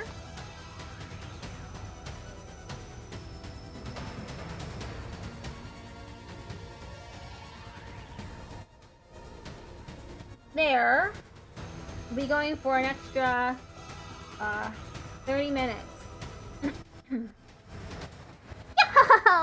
Anyone else get the feeling this commander's just playing with us? He's not even attacking. He's just standing there all menacing-like. I guess he knows he doesn't need to get involved directly. We're already outnumbered and outclassed. It's only a matter of time until they overwhelm us. Damn it. Oh. You really are too dumb to live sometimes. Did you really think you could take on a commander with just 2 of you? Yugamu, what are you doing here? I told you to run. I'm just making the most logical choice I can. We can't afford to lose you, Takumi. We'll have no choice of winning the war if we do. That means our only choice is to do something about this guy so we can all get away. It wasn't much of a plan, but at least we had hope now. With 3 of us, we might just be able to pull it off. Let's do this, guys. Give it everything you've got and take them down.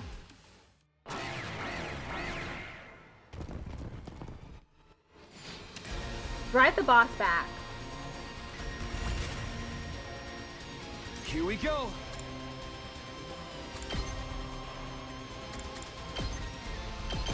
Take this! It's killing game time!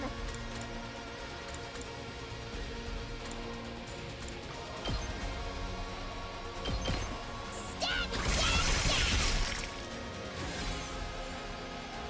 I'm good to go.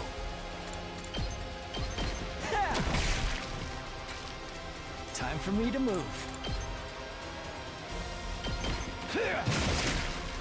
You make up. I'm good to go. Let's go.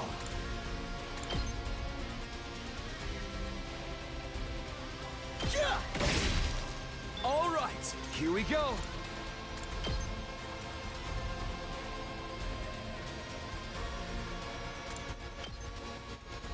Don't let that 100% Time roll for me to pitch. move.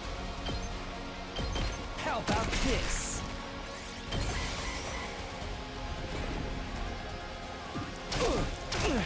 Stubborn, aren't they? I'm exhausted.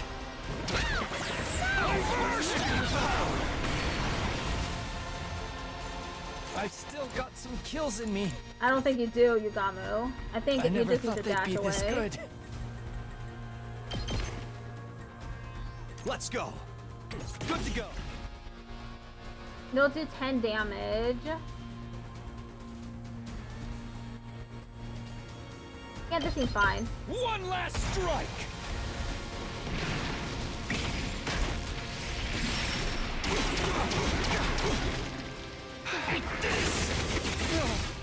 Damn it. Okay, now I can get Go! Naomi to use an attack.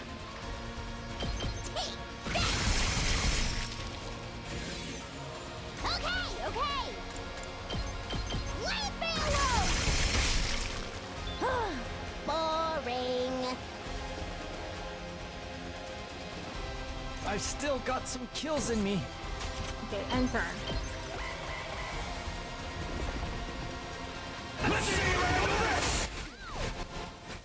Oh no, it makes it bleed on them. My body! Uh-oh. Let's get to the killing. This. Bleed, haha. Let's do this. Take this. Take this. Damn it. Looks a little dangerous.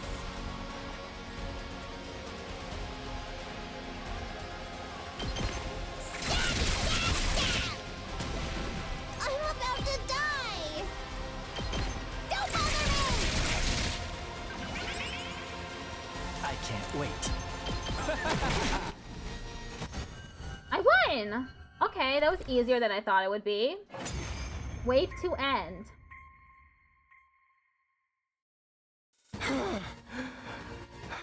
It's no use. He's too strong. He really is just playing with us. An extra fighter or two is not gonna make any difference. For the love of murder. If he's gonna kill us anyway, he could at least go all out, too.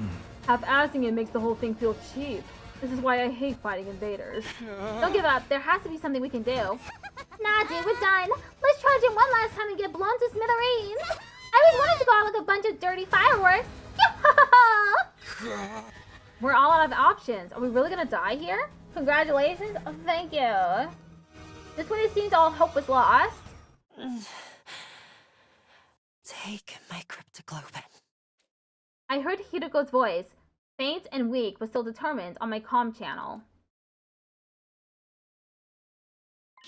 Hiruko, I thought you'd passed out. Never mind that. Just absorb my cryptoglobin. It's the only way. Absorb your cryptoglobin? What are you talking about? Am I not being clear enough? I want you to kill me. If I'm going to die anyway, you may as well take my power and save yourselves. But you're my friends. I can never kill you. I may die, but you'll still have hope. You'll still have the spare suit. Use it to figure out the sponsor's secret and defeat them. Kill me so you can survive. You can't be serious. There's no way I can do this. I'm not asking, I'm telling. Do it now. Take my power and survive. Sarumi. For a moment, I couldn't believe what I was seeing. Sarumi had thrust a knife right into Hiruko's back.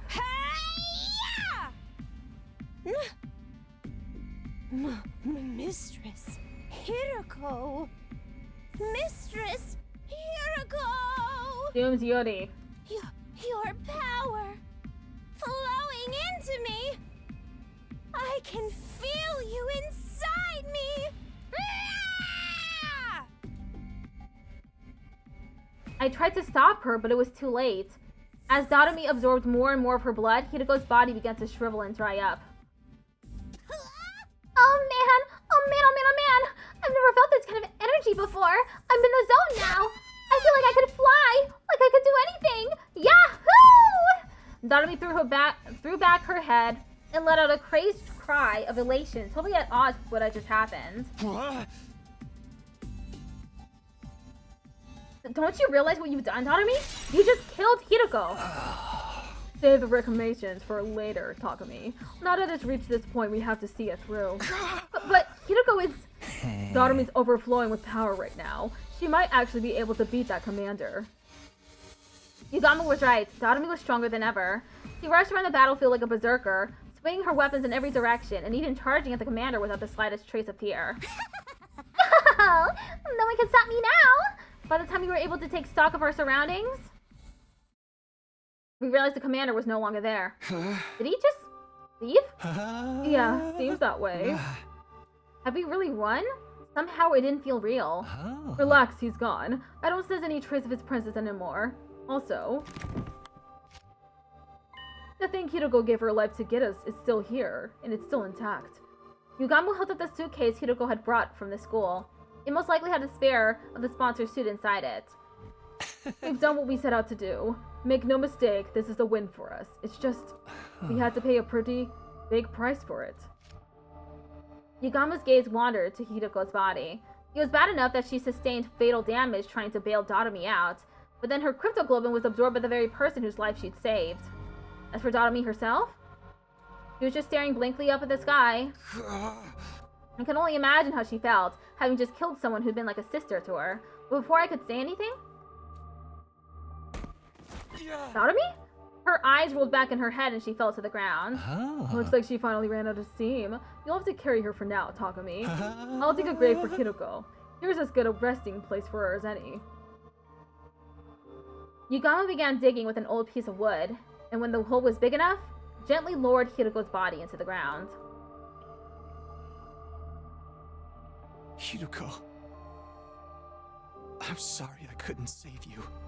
But I won't let your sacrifice be in vain. I'll use the suit you worked so hard to get us to figure out the sponsor's weakness, and then... I'll defeat them.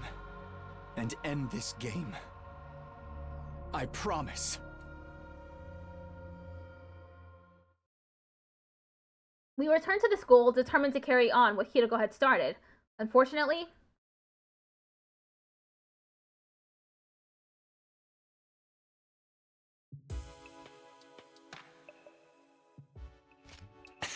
I have no idea where to even start with tech this weird. Yugamo and I had gone back to my room to look at the suit, but looking at it was about all we could do.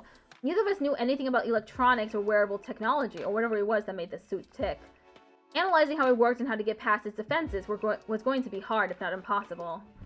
Well, it's a protective suit made out of some kind of specialized material. That's about all I can say. Yeah, I can't figure anything else out either. How can something this flimsy block our attacks so completely? We worked so hard to get it. I feel like such a waste. Hey! Hornets, if only we had someone with actual engineering knowledge on our side. As if in answer to my exasperated cry. Ding dong. Someone's here at this hour? You don't think it's the sponsor, do you? It's not totally out of the question. They might have realized we got our hands on a suit just like theirs. Ding dong! The bell rang again. Pretending I wasn't here would only put off the inevitable. The sponsor was relentless. If I was going to die anyway, I might as well put up a fight here and now. I took a deep breath and opened the door. And in comes in Tsubasa. I definitely hadn't expected to see her standing on the other side.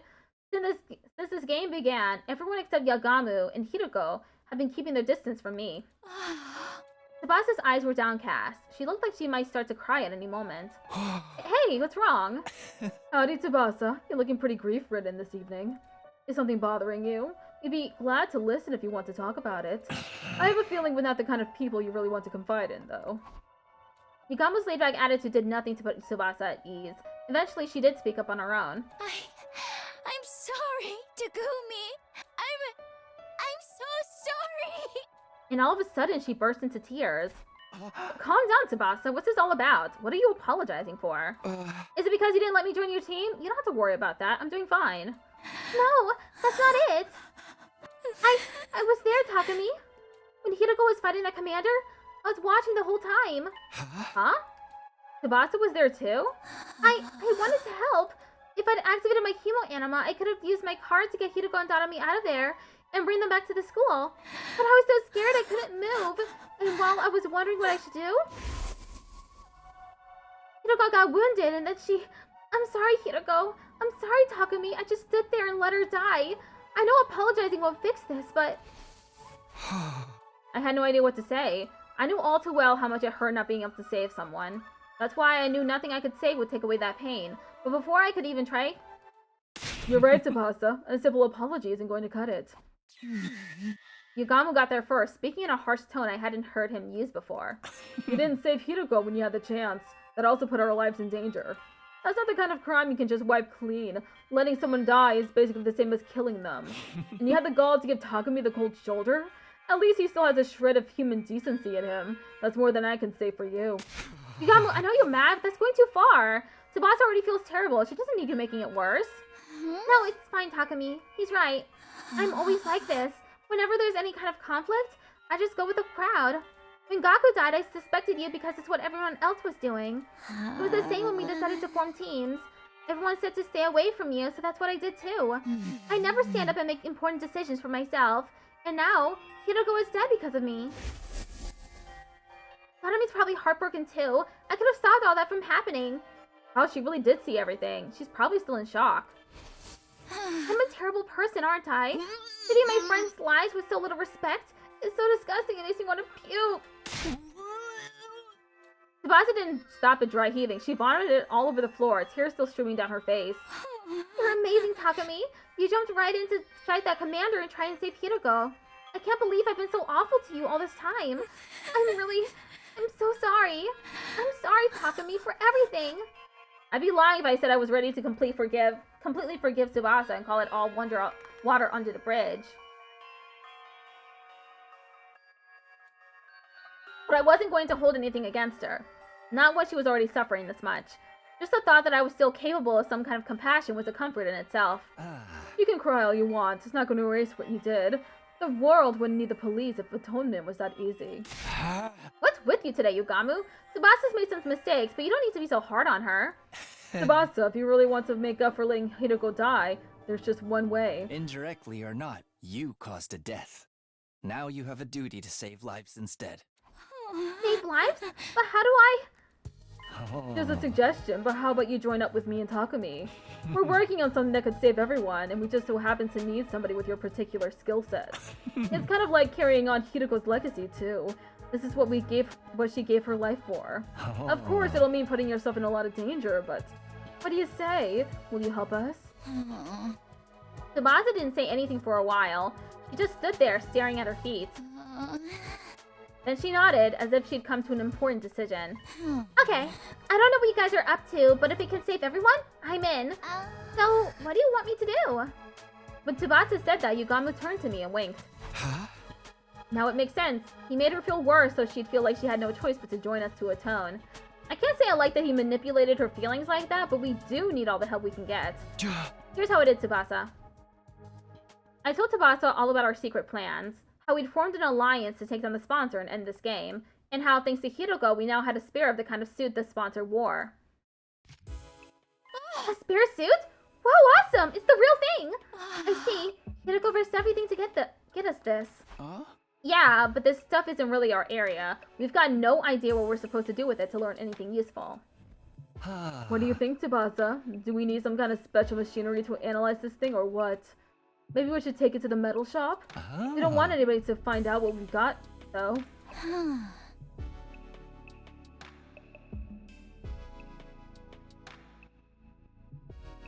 Somewhere we can investigate without being seen, huh? I might be able to help with that. You see, there's a secret lab. I'm pretty sure I'm the only one who knows about it. Can you guys see it? It'll knock your socks off. It's that crazy? You'll understand when you get there. Come on, I'll take you there now. Follow me. We gathered up the suit and left my room, letting Tsubasa lead the way to the secret lab she found.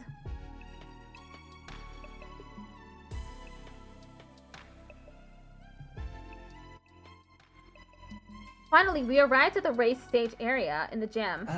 This is your secret lab? I guess people don't come here all that often. Back up, guys. You're gonna fall. Go stand by the edge for a sec. Fall? Fall where? Tsubasa shooed us to the edge of the stage, then knelt down and began pulling on a broken floorboard. Hurrah! All at once, the board came loose, and then... A hole? Peeling back, that one board had somehow been a huge hole. Somehow made a huge hole appear on the stage. I happened to find a map of this room when I was fixing the corpse recovery drone program using the war room computer. I'd have kept it all a secret all this time. I always wanted a place like this I could have all to myself. No, you made the right call. Now we have somewhere we can talk without worrying about being overheard. I'm gonna warn you though. Try not to be too shocked by what you see in there. Even if you are, try not to scream. It's like an echo chamber down there. Shocked? Scream? What in the world is in this lab? I don't know if I can explain it all that well. It'll be easier to just show you. There's a ladder leading down. Come on, before anyone sees us. Sure. We followed Tsubasa down the ladder and into the secret basement room. Sure enough, what greeted us at the bottom was something I'd never have imagined. I had to hold myself back from letting out a wordless cry of surprise. Inside the lab was a large machine that looked like some kind of spaceship. This is the escape pod. I'd seen it before, of course, at the end of my first 100 days here, but I never expected to see it here like this. Yeah, I was shocked when I first saw it too. I knew it must be the pod you told us about. This place is probably designed to store it safely until it's needed. Is there any chance you can get it working now? I thought of that, but it's no good. It's locked up tight and there's no way to get in. We could probably force it open, but we can't exactly go into space with a damaged door. It must have security measures to stop anyone using it before day 100. That's the only time we're allowed to leave the school. Well, we can think about the pod later. Let's concentrate on the suit for now. Do you need any machinery from the metal shop? We can go get it for you. Gotta go bye? Bye! No, I should be fine. There's plenty of gear in here for me to get started. I looked around the lab. It was full of miscellaneous machines and equipment. Probably stuff Tsubasa had brought in already. There were also a lot of weapons for some reason. I figured I'd make those and keep them here for emergencies, just in case we ever need to hole up in here. I've snuck some food supplies in too. Help yourself if you get hungry. It's a real stronghold down here. It'll make a perfect HQ for the anti-sponsor alliance. So, how are you gonna investigate the suit's capabilities? You got any experiments in mind? You basically want to know how to break through this suit's defenses, right? The fastest way to figure that is to try out a bunch of stress tests and see how it holds up. By testing its resistance to stretching, pressure, elastic, and plastic deformation, we can start getting a better idea of its fracture toughness. Deformation? Fracture? Some of those terms were lost on me, but at least one of us knew what we were doing. Okay, well, let's get started. Figuring out this suit's weakness is only the first step. Once we've done that, we are taking the sponsor down. We spent the rest of the night testing and analyzing the suit any way we could. How did Hideko even find this? Day 31. Interesting. The next morning? What day is Silk Song? Tomorrow. I play Silk Song on Saturdays and Mondays. I made my way to the Leisure Lounge where the sponsor was loafing around as usual. Oh, Takumi Sumino, what are you doing here so early? Did you miss me? You could say that. I wanted to see you anyway. Do you have time to talk? Hardly a respectful attitude to take towards someone in my position. But I'll allow it. You're one of my most accomplished hunters, after all. Hunter? Me? No need to be modest, just take a look. The results speak for themselves. The sponsor gestured to one of their beads and brought up a display of the leaderboard. I honestly didn't expect you to gain this much of a lead so quickly. The advent of a dark horse like yourself makes this game that much more exciting. At some point, I made it all the way to number 2 in the rankings. Hideko had been at number 1 all this time, but now that she's dead, I was catching up. You've made impressive contributions to my little game. I was thinking you deserve some kind of reward. A reward, huh? Since we're here, how about you play a game with me? Very well, if that's what you want. What shall we play? As I said before, I'm grateful to you for becoming such an accomplished hunter. I'm even willing to turn a blind eye if you ever want to bend the rules a little. That actually helps a lot, because what I want is a duel to the death. I'm going to fight you, and I'm going to win. And then, I'm ending this stupid game of yours once and for all. So it's come to this. Very well, activate your class armor and hemo anima. Attack me all you want. Your sword is no more threat to me than a blade of grass. The sponsor clearly didn't consider themselves in any danger. They stood there radiating absolute confidence, knowing that nothing I could do would hurt them. Not to you to be so laid back about it, but I want to be attacking with my sword. I'll be using this crossbow. I brought out a crossbow Tsubasa had made with the Gift-O-Matic. Normally, using a conventional weapon like this would be pointless, especially against an invincible opponent like the sponsor. But fool, what are you thinking turning something like that on for me? Such insolence will not stand. A hunter should use hemo anima. Just like that, the sponsor's confidence demeanor vanished, and they began to panic. Looks like we were right about the suit's weakness. We'd performed every kind of stress test we could think of on the Spear last night, and we discovered something very interesting. I knew it! The suit isn't actually all that strong. It'll distort from just a little force, and it's not that much tougher than a regular protective suit. A long knife or something could probably cut through it pretty easily. That doesn't make sense though. If the suit is that weak, why don't any of our attacks work on it? Is this Spear one a fake, maybe? Is it actually different from the sponsor's one? No, it's the real thing. The material is the same as what the sponsor wears, anyway. So why is this one so much weaker? I think it's not weak so much as built for purpose. What do you mean? Ever since I saw this suit, something about it has been bothering me. It looks like some kind of protective gear. So what is it supposed to protect its wearer from? Not sure I follow. Workers at nuclear power plants wear suits to protect themselves from radiation, right? And firefighters have ones to protect against high temperatures, and divers have ones for water pressure. Protective suits are made with specific hazards in mind. Stuff that's only a threat in certain environments and scenarios. There's not a lot of use outside of those scenarios. Have you ever felt an actual radiation suit? They're basically paper thin. I think it's the same with the suit. It's designed to protect against one particular threat and nothing else. Protective gear for a specific threat. I desperately tried to think over what Tsubasa had said and what it could mean. What kind of scenario was this suit built for? That was obvious enough to protect the sponsor from our attacks. The first time we fought them, we detected every bit of hemo anima we could muster. But at the end of our assault, the sponsor was still standing, without having taken the slightest bit of damage. It was like our attacks, or hemo anima, had no effect at all. And then it hit me like a bolt from the blue. I knew what this suit was for. I knew what threat it was guarding against. Of course, this suit is... The suit is designed to repel any and all hemo anima attacks. But the trade-off is that it's weak against regular attacks, isn't it? You're letting your imagination run wild. I'm invincible. Your pitiful intellect cannot hope to understand my power.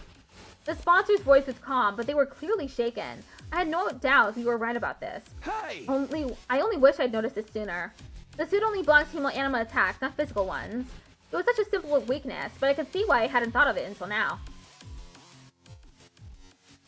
Our first encounter with the sponsor had totally demoralized us. We attacked them with everything we had, our very strongest attacks. And not one of them had worked. This person is invincible. It's no use trying to fight them. That was the idea that had been implanted in our heads that day. After sowing that seed of doubt, we all accepted that we had no choice but to do what the sponsor said. But now, we know the truth. Once the trick is exposed, the con artist behind it is finished. Just like this game. I'm warning you, Takumi. Stand down now and we can forget this ever happened. This is for my friends. I pulled the trigger and fired off 3 arrows in quick succession. They pierced the suit and buried themselves in the sponsor's body. There was no hiding it now. My attack had clearly done some damage. There were holes in the suit now. We weren't dealing with an invincible opponent after all. We did it! Did you see, Hiruko? We broke through the sponsor's defenses. Not bad, Takumi Sumino. I'll confess I didn't think you'd ever figure out the secret of my suit. For this, at least, I must congratulate you. Gee, thanks. It's an honor. But it's your death I want, not compliments. Me? Die? Don't be ridiculous. The game has only just begun. And you're forgetting something, Takumi. The suit isn't the only weapon I have at my disposal. I still have... I heard a familiar cacophony of buzzing and beating wings as the bees flew down from the ceiling. They sounded angry. I'd broken a rule after all. I'd injured the sponsor. My suit may not be an immovable object, but my bees are as unstoppable a force as ever. What now, Takumi Sumino? You think he can defend against this? No, there's nothing I can do about your bees. If they attacked now, I'd be riddled with holes and have every last ounce of my blood drained. If they attacked me, that is. That's why I'm tagging in. Good work, Takumi. You played your part beautifully. But against someone with the proper protection, things wouldn't be so simple. What? Who are you? Why do you have that suit? It's me, Yugamu Omakage. Guess you can't tell because of the voice, huh? Apparently the voice changer came as standard with these suits. This one distorted Yugamu's voice to sound just like the sponsors. We decided to borrow one of your precious suits for a little while. It seemed like the best way to stop me getting turned into a pincushion. The bee's stingers were powerful, that much was true, but that was because they'd been augmented with hemoanima. Despite its tough and grandiose appearance, it doesn't quite have the hardiness to match. The joints snap out of place if you even look at them wrong, and the stinger comes off without much effort as well. It's as fragile as life itself. But it can't be so weak. These bees killed Kurata like it was nothing. Their bodies were likely enhanced by some supernatural means when they were still alive. Supernatural, in other words, hemoanima. The suits repelled any and all hemoanima attacks. With Yugamu wearing one, the bees were no threat at all. You and that suit have given us a lot of trouble. Now we're using the same technology to defeat you. You know how it is. What goes around comes around. Insolence! This will not stand! Don't you realize who I am? I am the one who spreads death across the planet. The all-seeing, all-knowing Game Master. Yeah, I'm gonna have to cut you off there. We really don't have time to listen to your final monologue. I'll take it from here, Takumi. Go! Right. We both started running. I ran for the door while Yugamu charged right toward the sponsor. The bees dutifully flew in to protect their master, but all in vain. Yugamu swatted them aside with one swipe of his arm, killing them instantly. That suit made him the worst possible opponent for them to go up against. Finally, Yugamu reached the sponsor. And then he opened his clenched fingers to reveal he was holding something. All it takes is one little hole to render protective gear practically useless. So the first thing we need to do is open a hole in the sponsor's suit. And one of these ranged weapons should be enough to do that. Right, if the suit is weak against physical damage, a gun should do the trick. I'm no marksman though. I'm probably more likely to hit my target with something like a crossbow. Once the suit is torn, the sponsor won't be immune to cryptic golden attacks anymore. That's where this comes in. Stuff this bomb in the hole, and the sponsor will get burned to a crisp. Tsubasa held up a tiny mechanical sphere. This baby's filled with undying flames. All it needs is a little impact to detonate it. It's basically a downgraded version of the one we use on Veshness. But I could only make one, so we only get one shot at this. If one of these bombs could destroy Veshness, they could destroy anyone. That included the sponsor, whoever they really were. We had our plan. All that was left was to assign roles and iron out the details. Tsubasa would stand ready with a fire extinguisher outside the leisure lounge in case anything went wrong. I'd use the crossbow to puncture a hole in the sponsor's suit, and Yugamu would be the one handling the most dangerous part of the plan, actually detonating the bomb. Are you sure about this, Yugamu? You'll have to get really close to the sponsor to put the bomb in their suit in the first place. If anything goes wrong, you'll be left wide open. Don't worry about that. I'm really good at ramming stuff in holes that look like they'd be too small to fit. Come on, Kamu! Be serious! I'm trying to be serious here. Me and Takumi, we're in sync. I say something and then Takumi says it immediately after. I'm going to have to ask you to stick to the matter at hand. Sure thing, Takumi. Or you can be the one sticking it to me if you prefer. You know me, I swing both ways. Stay on topic, please. In spite of his usual devil-may-care attitude, I could tell Yugamo was serious. His fists were clenched tight. He was determined to end this game. Even if it meant risking his own life killing the sponsor, he was prepared to do what needed to be done. Get away! Don't you dare touch me with those filthy hands! Undaunted, Yugamo grabbed hold of the sponsor. He slipped the miniature bomb into the hole in the suit and then... one little hit and the undying flames enveloped the sponsor's entire body.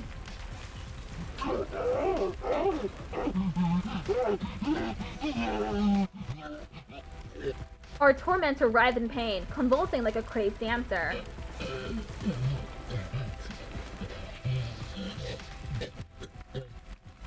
At some point, the sponsor's vocal cords must have burned away. They weren't screaming anymore, just making hollow, choking noises.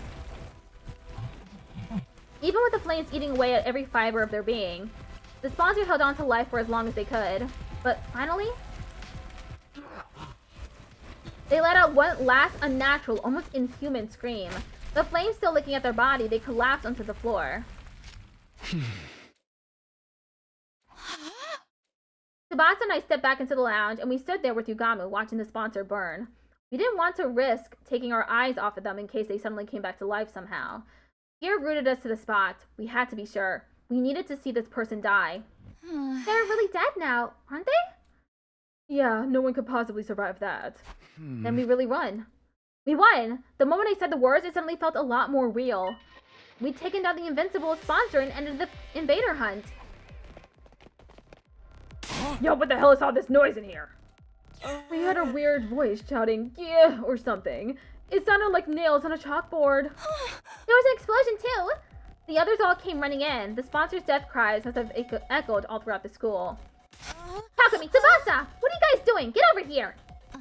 That's right, you have to get away from the sponsor. Of course, with Yugamo wearing the suit, they think he's the sponsor. Hey guys, you picked the perfect time to join us. Come warm yourselves by the fire. Fire? But it looks like there's a person in there. Vile fiend, did you incinerate one of our friends for your sick entertainment? This has gone far enough. It is time for the holy Jumonji sword to cut you down. Wait, Kyosuka, I don't think that's the sponsor. It's Yugamo. Now that you mention it, it does sound like him. What's the deal? What's going on here? If Yugamo's the sponsor and the sponsor's Yugamo, then who the heck am I? Takumi Tsubasa, you got some explaining to do. If that's Yugamo in the suit, where did the real sponsor go? Just stay calm, okay? I'll explain everything. I took everyone through what our team had been doing, starting with me, Yugamo, and Hirugo forming our secret alliance, and how Hirugo somehow knew a way for us to get our hands on a spare version of the suit the sponsor wore. That first mission had succeeded, but at the cost of Hirugo's life. Then Tsubasa had joined the alliance and figured out the suit's weakness, allowing us to put this plan into action.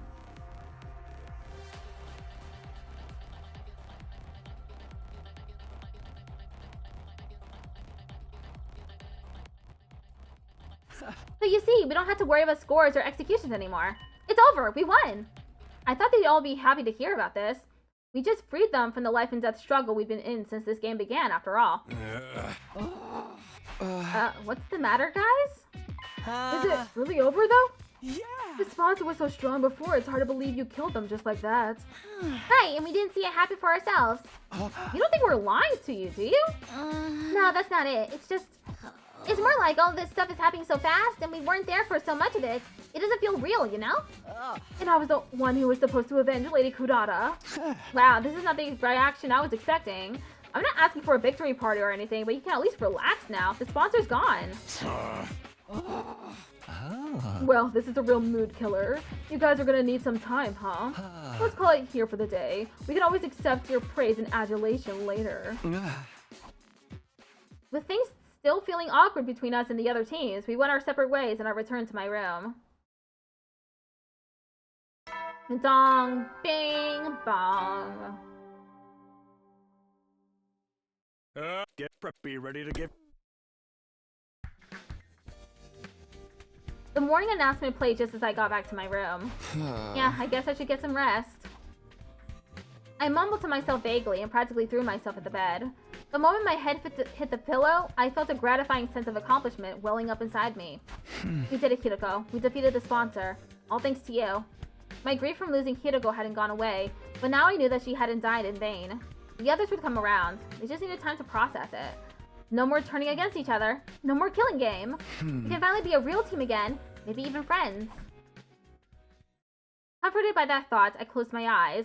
From here on, we'd all live a fun, peaceful life. That was how I wanted the rest of our 100 days here to go. Just like the better times we had last time around. Maybe we could hold another barbecue party. Or a festival. Maybe we could all go to the beach together. That would be a nice change of pace. Still imagining all those different possibilities, I felt myself drifting off to sleep. Ding dong! But then my doorbell started ringing. A visitor? At this hour? I really don't feel like getting out of bed right now. I decided to pretend I hadn't heard. Whoever it was and whatever they wanted, it could wait. My dreams were calling me. Ding dong! Ding dong! Ding dong! Ding dong! Alright, I'm coming. I dragged my tired body out of bed and stumbled over to the door. I opened it and... Yugamu, what are you doing here? Please don't tell me you wanted to hold another meeting. Can't we do it tomorrow? Sorry, Takumi. I think it might be a little too soon for us to be celebrating. Huh? What does that mean? The sponsor's dead. We made sure of that. The three of us had stood and watched as the master of the killing game burned away to ashes. There was absolutely no way they could still be alive. The sponsor's dead, alright. The bees are a different story. While we were fixated on watching the sponsor die, they all flew off. Some of them might still be lurking in the school somewhere. But now the sponsor's not here to control them anymore. Wouldn't they just leave? The thing about bees is they don't like to change their habitats all that much. We're better off getting rid of them here and now so they don't start building nests and breeding.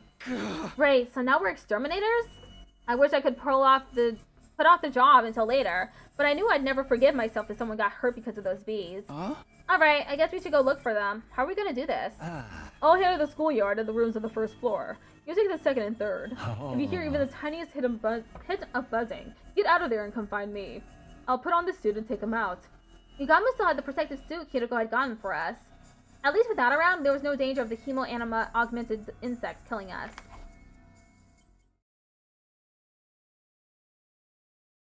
With that, Yugamu and I set out to check the campus for bees.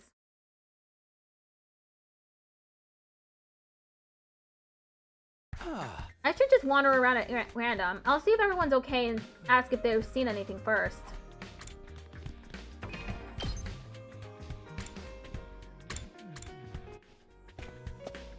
Moko! Hey, how's it going, champ? Wow! What was that all about? Takumi, thank you so much for taking down that scumbag who killed Kudara. I'm so happy the tears of joy just won't stop coming. You're my absolute hero now. Best wrestler ever. Instant Hall of Famer, no question. Not a wrestler, though. Oh well, it is nice to see her so happy. Hey, Moko, we're checking to see if any of the sponsor's bees are still... Ah! Moko? Rika Reka, Firecracker! Sis Boomba! Everybody hustle, woo! Victory! Moko might be a little too happy. I don't think I'll get any useful information out of her.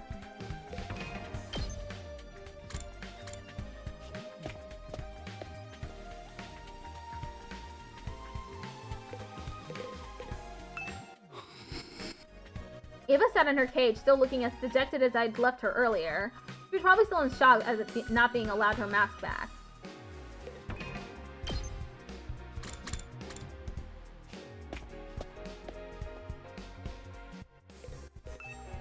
Oh, Takumi, perfect timing.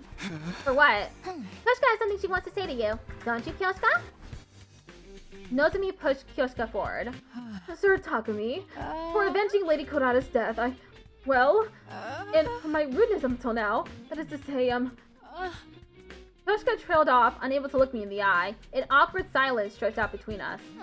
Sorry, Takumi. I think Kyoshka needs more time to get her head together. She wants to apologize to you, but she's not sure how or where to start. It's fine. She really doesn't have to apologize. It's all in the past now. It's nice of you to say that, but this is something she needs to do before we can put it behind us. Just give her a little more time, okay? Sure, whatever you need. You know where to find me. After that awkward phase when they were calling me the Grim Reaper, I was finally back to being able to talk to Nozomi and Kyoshka normally again. I found myself getting a little choked up. All that hard work defeating the sponsor had been so worth it. Takemaru is in the leisure lounge. Oh, stream is supposed to be ending. Okay, after this day, I'll end the stream. Your friendship. The sponsor hasn't shown up here all day. Level with me, Takumi. Were you serious? Did you really kill that bastard? Yeah, I didn't do it alone, though. Yugamo, Tsubasa, and Hiroko, they all put their lives on the line to make this plan a success. And now the sponsor is gone. We don't have to compete against each other anymore. Listen up, Takemaru. You're allowed to be happy the invader hunt is over. You idiot. I got no right to be happy at a time like this. What do you mean? I'm so damn pathetic. Pushed you away, talked all that shit about you being shady, and then went ahead and let you do all the hard work and save our asses. I don't know. Hiroko's just dead. But she's not dead in the original time in the diverged mystery route. For real, I hate myself so much. I wish I could just drop dead. Don't say that. You survived the killing game. Your life is precious. What's so precious about a life you gotta live in shame? Sorry, man. I just can't be around you right now. And hey, sorry about all this stuff. I'll find a way to make it up to you. His eyes downcast, Takemaru slowly trudged away. You really don't need to do that.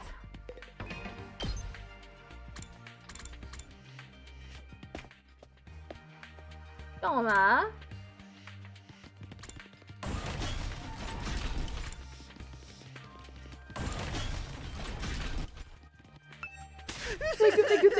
Thank you. Wow, what's with you all of a sudden? If you hadn't ended the killing game, I would have been the one getting executed at the end of this round. By defeating the sponsor, you saved my life, Takumi. I never got the chance to say thank you this morning. Now I have to make up for that. You've given an insignificant dust bunny like me a second chance at life. I'm eternally grateful. It's okay, Shoma, really. I mean, this was a victory for all of us. By the way, have you seen any of the sponsor's bees around today? Thank you. Doesn't look like I'm going to get any useful information out of him. Basa?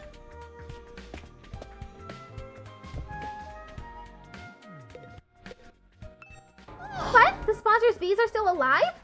I only said they might be. I hope we're wrong, but we have to make sure. Can you think of anywhere they might be able to hide, Tsubasa? Honestly, I don't know if this is relevant, but since you're asking, I did hear some weird noises coming from that room on the first floor. You know, the one with the strange machines? What kind of noises exactly? It almost sounds like people talking, but there's no way someone would be hiding out in a creepy place like that, right? You know what? It was probably just my imagination. It didn't sound anything like bees anyway. The room with the strange machines. Probably nothing, but maybe I'll check it out just in case. Yugamu?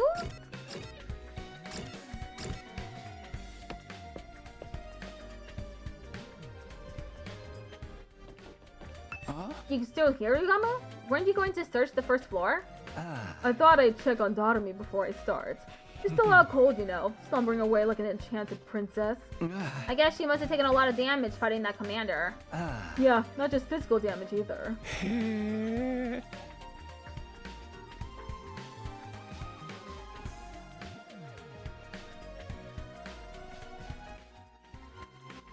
She did murder the only person she's ever cared about with her own two hands, after all. Right, there was no other way out of that situation. Darumi still killed Hiroko. Maybe she was in shock, staying unconscious to avoid dealing with the guilt and pain of that act. I've got to wonder what effect Hiroko's cryptoglobin is going to have on Darumi going forward. It's going to be a real blast finding out. Everybody seems to be okay, but I didn't get any hints about the bees. The closest thing would be what Tsubasa told me about that room. She said she heard people talking inside. Maybe the bees' buzzing and wing beats just sounded like voices through the door? I made my way to the weird room to check it out, just in case. What I saw there was... What? Whoa! I couldn't believe what I was seeing. The strange sound behind the door wasn't bees. It was the sponsor who was supposed to be dead. And there were 2 of them. What? How? How are they still alive? If I don't stop them, the killing game will start all over again. But I can't fight them alone. I'll go find Yugamu first. I quickly whirled around, running for the exit. However, I was suddenly tackled and pinned to the floor. 3 sponsors. One of them that died, and 2 of them that are still alive. Wow. That was amazing. I was suddenly tackled and pinned to the floor. Hey! Let me go! I can't let them kill me. If I let them run loose in the school, more of my friends will end up dead. I need to get away and tell everyone they're here. I felt a sharp pain in my nape. Did I get injected with something? As soon as I felt it...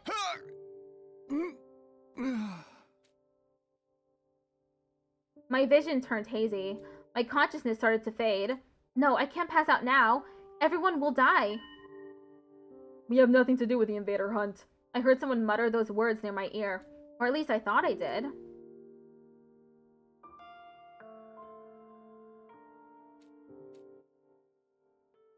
Aw, man. Day 32. My back hurts. For some reason, my bed feels really hard today. Did I fall out of bed at some point and spend the rest of the night on the floor? This isn't my room. I opened my eyes and looked around. I was in the room with the weird machines. What am I doing in here? Why was I waking up in a creepy place like this? I had no reason to be here, did I? Wait, now I remember. Yugamu asked me to help look for the bees.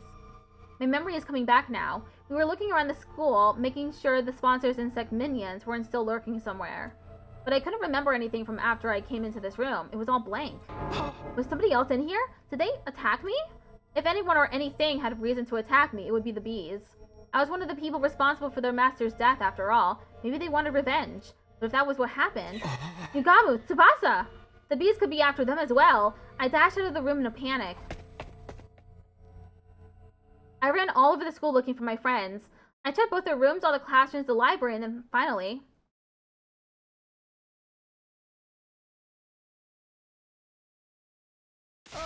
Tsubasa, Yugamu, you're okay. I've been looking for you everywhere. I opened the door to the cafeteria to see the 2 of them sitting there, eating and talking like nothing was wrong. Huh? What's up, Takumi? You're sweating like crazy. Yeah, you look more excited than a bitch in heat. They were both fine. I've been worried over nothing, thank goodness.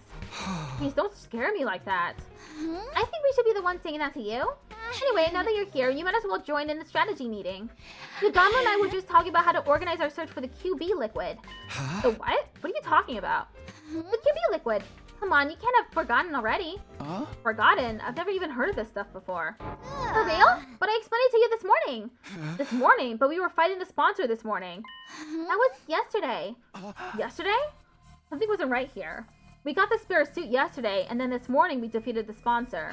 Hey, Takumi, what day do you think this is? Huh? It's day 31. It's day 32, Takumi. Huh? No, that couldn't be right.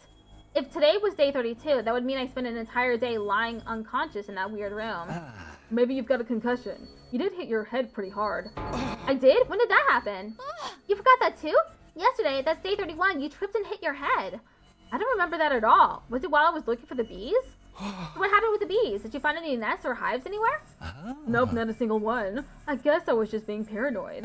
Takumi, do you really not remember? Sorry, I don't remember a thing. You were acting pretty strange back then. Maybe the damage is worse than we thought. You should take it easy today. It might come back to you once you rest up a little. Sure. This whole thing still didn't make sense to me, but I did like they said and spent the rest of the day in my room.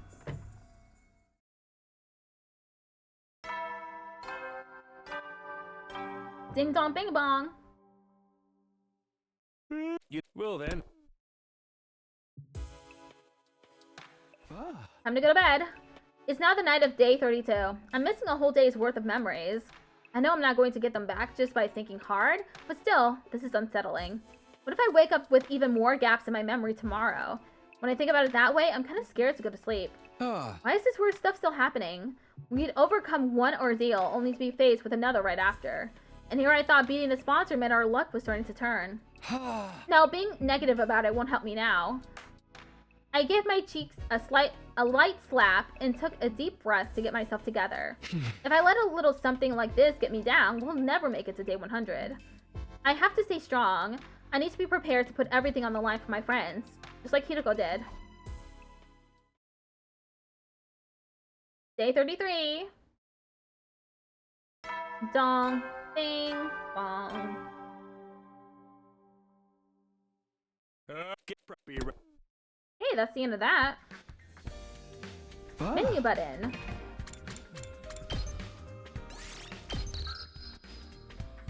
Clear 8. Got a lot of endings. I got 8 endings so far. That's cool. Time to end the stream. It's gone on long enough. Tomorrow is Silk Song. I don't have any plans for tomorrow's stream. It's just gonna be Silk Song. No plans, just vibes again.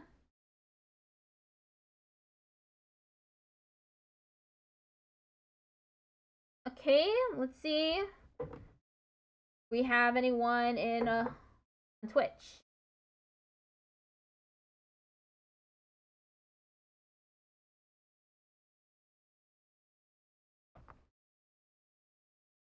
Let's see. Nope.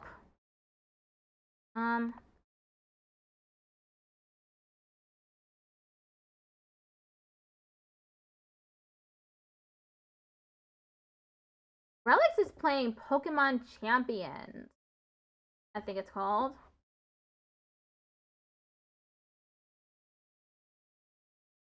It should be me and one other person in on stream. Yeah, 2 people. Me and one other person. I'll be back tomorrow for Silk Song once again. Got a lot of stuff to do. Not sure what, but I'll be running around the map regardless. Trying to find something to do. Goodbye.